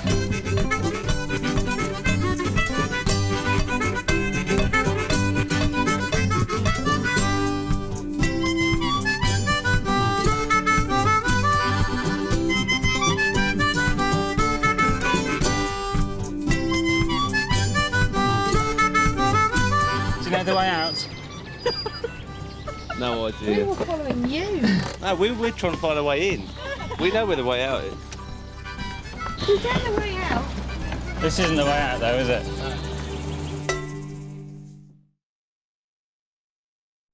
I always insist on wearing my hat from my crackerdom. I hate wearing my hat from my Christmas cracker. It really annoys me. Yeah, but I make you wear it. You don't. But I want you to wear it this year, please. I'm not wearing it. Well, Just annoys me. It gets me hot, flustered, and as I'm eating, I can hear a rustle in my ears. Russell? Yeah, I can. I can hear We don't have a Russell in the our family. paper on the hat. Oh, do you? Well, what if I made like a woolen Christmas hat that doesn't rustle? Would you No, wear thank that? you. Would you not?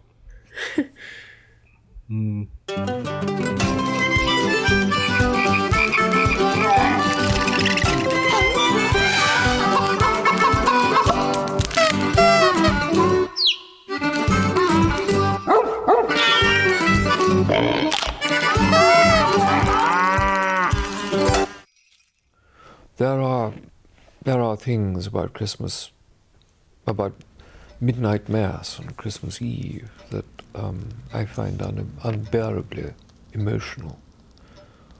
There are Christmas carols or things that one hears traditionally at Christmas, and I tend not to hear these anymore, try to avoid hearing them because I find them painful. I'm too easily touched. 9 to 12 years ago.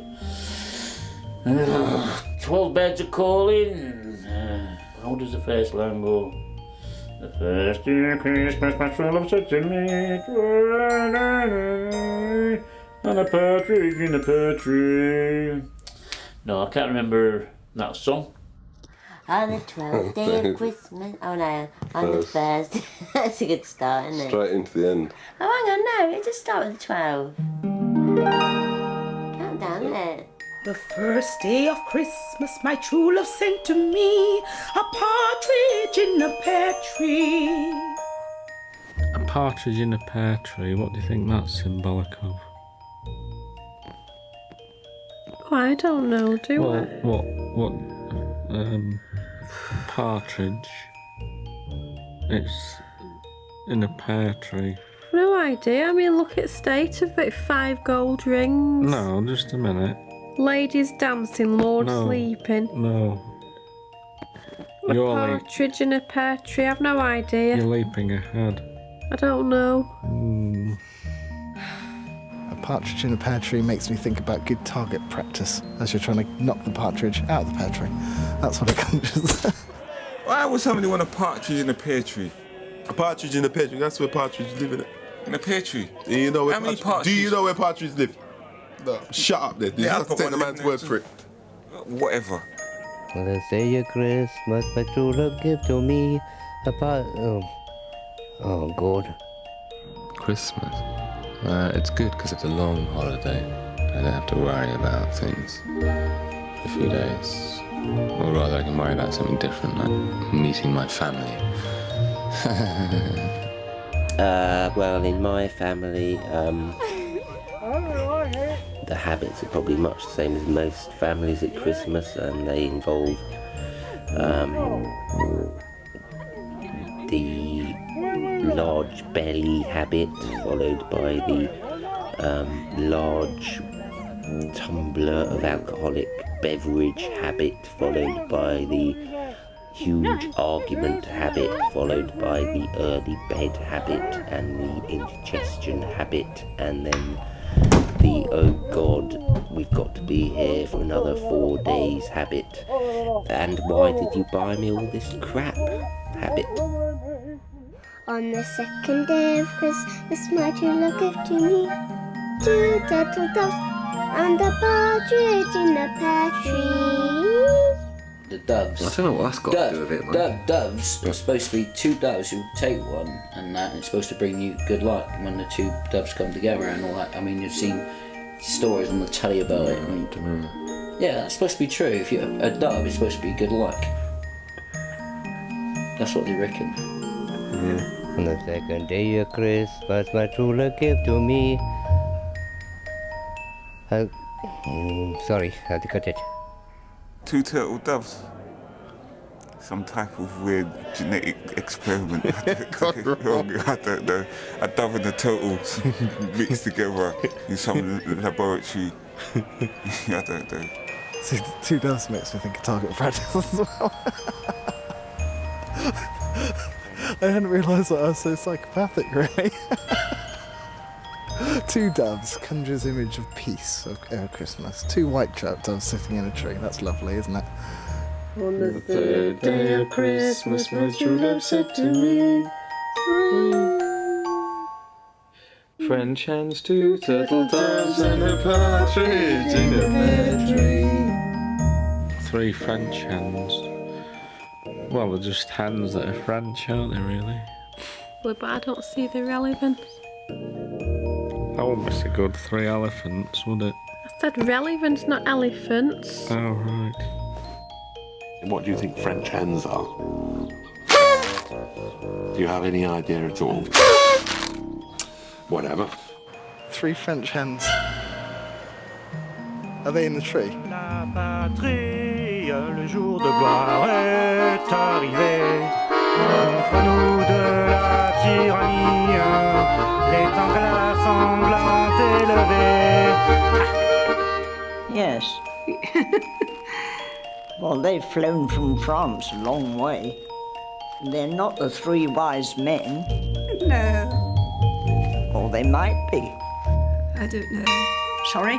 You know, it's difficult to know, isn't it? Oh.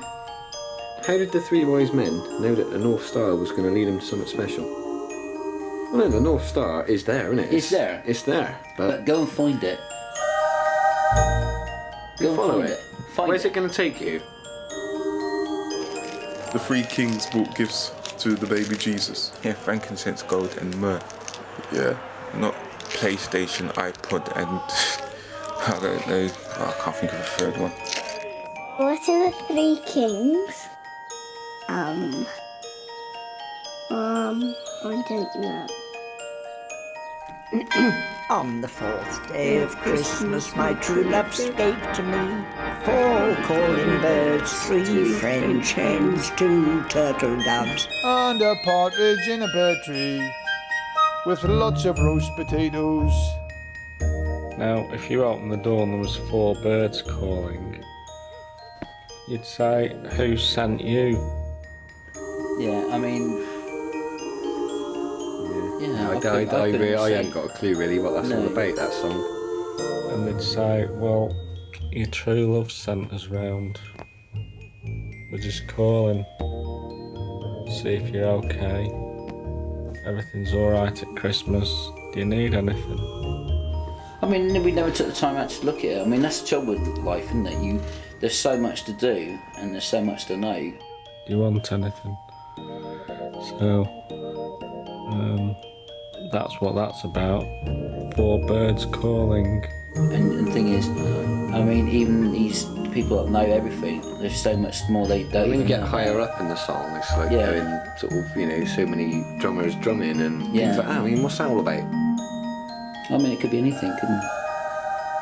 On the 5th day of Christmas, my true love sent to me 5 golden rings, 4 collie birds, 3 French hens, 2 turtle doves, And a partridge in a pear tree.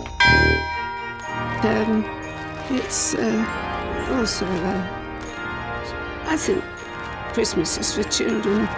My fishing? Children. Oh. We go to sleep for Father Christmas, brings some presents, and he gets hungry, and we leave a snack for him. Dough, and some biscuits, and some milk. That's all. So, I'm tired. Did you not sleep very much last night?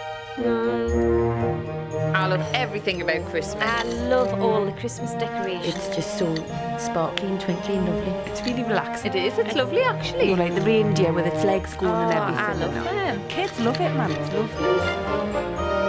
Why do we have a Christmas tree?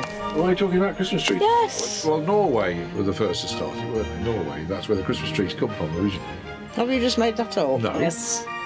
Yes, he has the little devil. Well, it's nothing to do with it. It'll have some religious meaning also. Well, of course it will. Saint And we ought to be Nicholas. ashamed of ourselves because we don't know. Nicholas. Yeah, well, that's Santa. Well, Santa as well.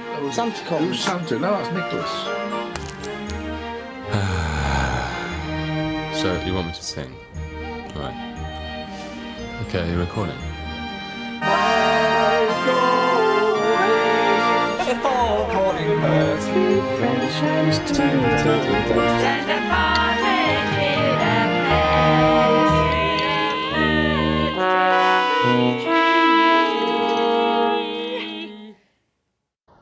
What about the 12 Days of Christmas? Oh, yes. Do you know that? Yes. Do you want me to sing it all? It'll take me forever. So I get a little sniffling. You come to interview me and you're allergic to dogs. No wonder you're feeling a bit sniffly.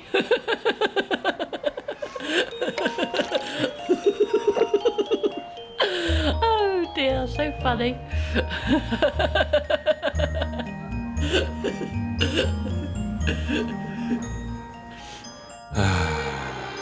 12 Days of Christmas. I know it, but I don't know the words.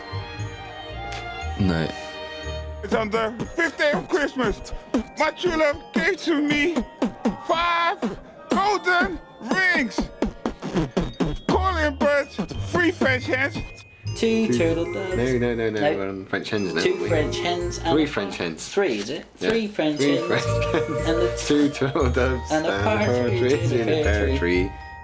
On the 6th day of Christmas, my true love sent to me 6 geese a-laying. What's all that about? Well, what they do, because they're not mammals, they lay eggs. 5 gold rings, 4 golden birds, 3 French hens. I don't remember anymore. 6.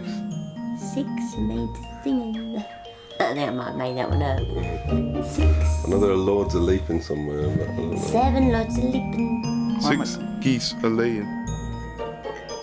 We're just laying. We're Yeah, man, geese just and hang we're in it. Laying. Yeah, man. We are geese and we are just laying. 'Cause we're just laying. You dig? Yeah. On the 5th day of Christmas, 4 calling birds, 2 French hens, 3... Oh, God, I missed it again. Thought I was getting a bit better, they're going down. Because we always sing out of tune. If you're a foreigner listening to our songs, it sounds out of tune, but it's not really. We are quarter pitch. Are you sure? Yeah! On the 10 days of Christmas, la la la la la. Geese are laughing. 1 brace of rabbits, 4 collie birds, 3 French hens, 2 turtle doves, and a partridge in a pear tree. On the 7th day of Christmas, my true love said to me, 7 swans milking. 7 swans are swimming. As swans do. Yeah, swimming as they do. Unless it's ice.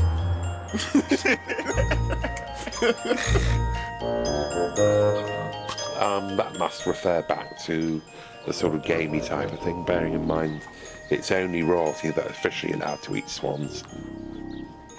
Poor old swans. I don't know if I've ever listened to the Queen give the Christmas message, but I presume she speaks in a silly voice and says a load of old guff. This Christmas was awful, but next one will be better. I don't know, I'm doing German accent. I'm so bad at doing an impression of Her Holiness. But is it legal? Because I might get deported doing this, you know? enjoy your frozen food and your boring Christmas television, and think of us sharing little tales of Christmas cheer. I hope you all have a lovely year, and the end. On the 11th day of Christmas, my true love sent to me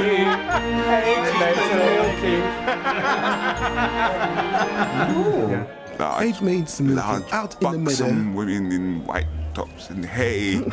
Hay, lots of hay and cows. And more cows and maids milking. Others. Ah, get my gun. Nurse, where's my tablet? The 8 maids or the 6 maids milking, I think that's milking cows, like to feed. Well, it's got to be, innit? What else Yeah. milk? Goats, I suppose. Baby. Milking their babies. Yeah, be milking the baby, would you? No, but milking themselves. Milking mummy. It's a long song.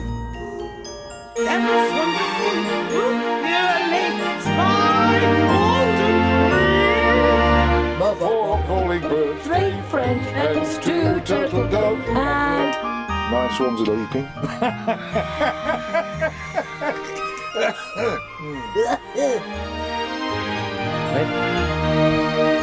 On the 9th day of Christmas, my true love gave to me 9 ladies dancing, 2 geese are like 5 gold rings on a partridge in a pear tree.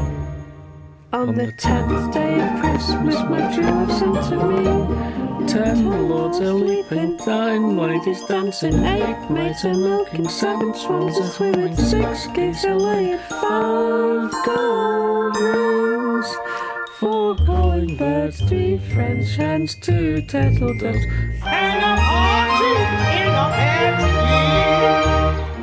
On the 11th day of Christmas, my true love sent to me 11 pipers piping. That would annoy you, wouldn't it?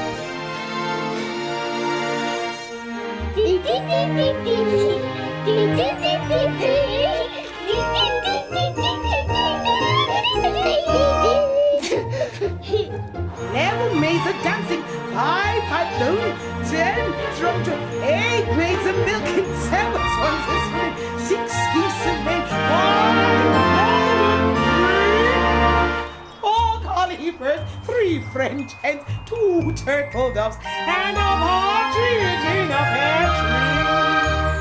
I don't know the words because that was one of the posh songs when I was a kid. Geordies didn't sing them sort of songs. It's a nice song, and it always takes you right into Christmas, doesn't it, really? Do you like it all? Yeah. Maybe there is something magic about it that I'll rediscover when I get older, or when I'm slightly different. I always complain about Christmas, but I guess maybe I like it a bit. And a partridge in a pear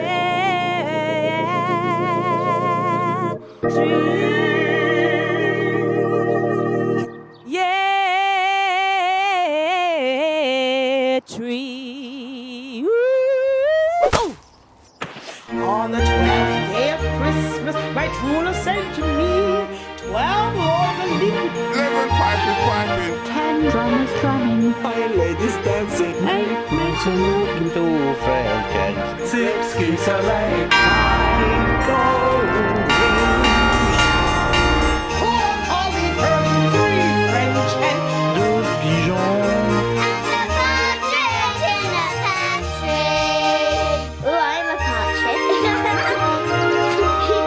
We know it now, but we can't sing it. I know bits of it, I just can't. Can't put the I couldn't words put the whole together. song together. 12 days, is it like the 12th night? Is that what it means? What's all that? It's like... I don't want to go through all that analysing it. I know it's late, but I think we need to bottom this You one. can bog off, I'm not doing it. We need to analyse it to the nth degree. Change the subject, please. 4 calling birds. No, hold on. Where are we going now? From the top?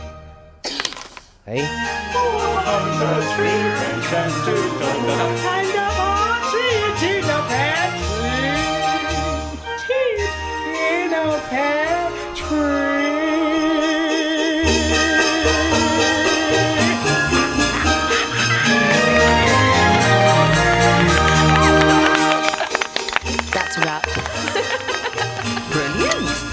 can.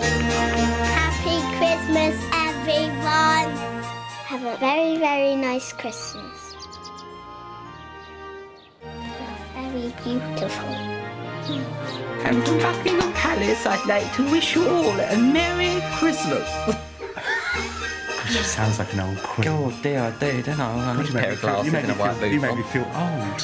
Oh, yeah. Bless your mum.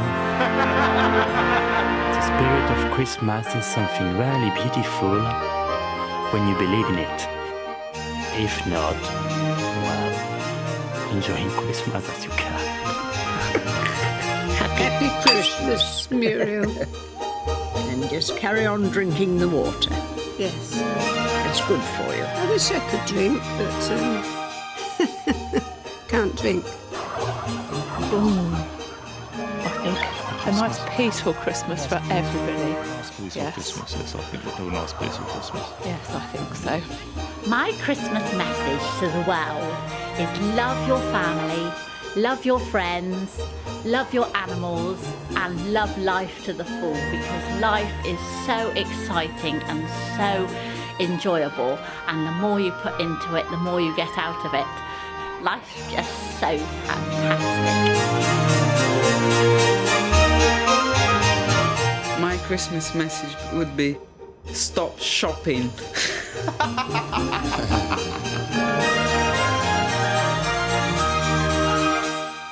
My Christmas message to the world is speak to each other, talk, communicate. It's good to talk. It's great to have a conversation. If you talk more, I think there won't be so many problems. And let's share the wealth. We all live on the same planet. We're all the same people. Love each other. Bling!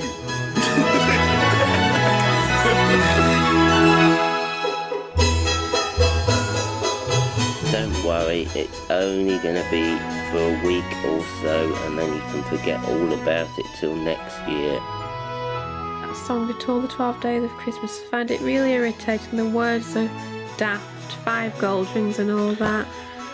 Happy Christmas, everybody. Happy Christmas. I don't think some very sincere, did it?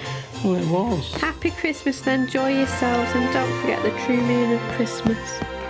No.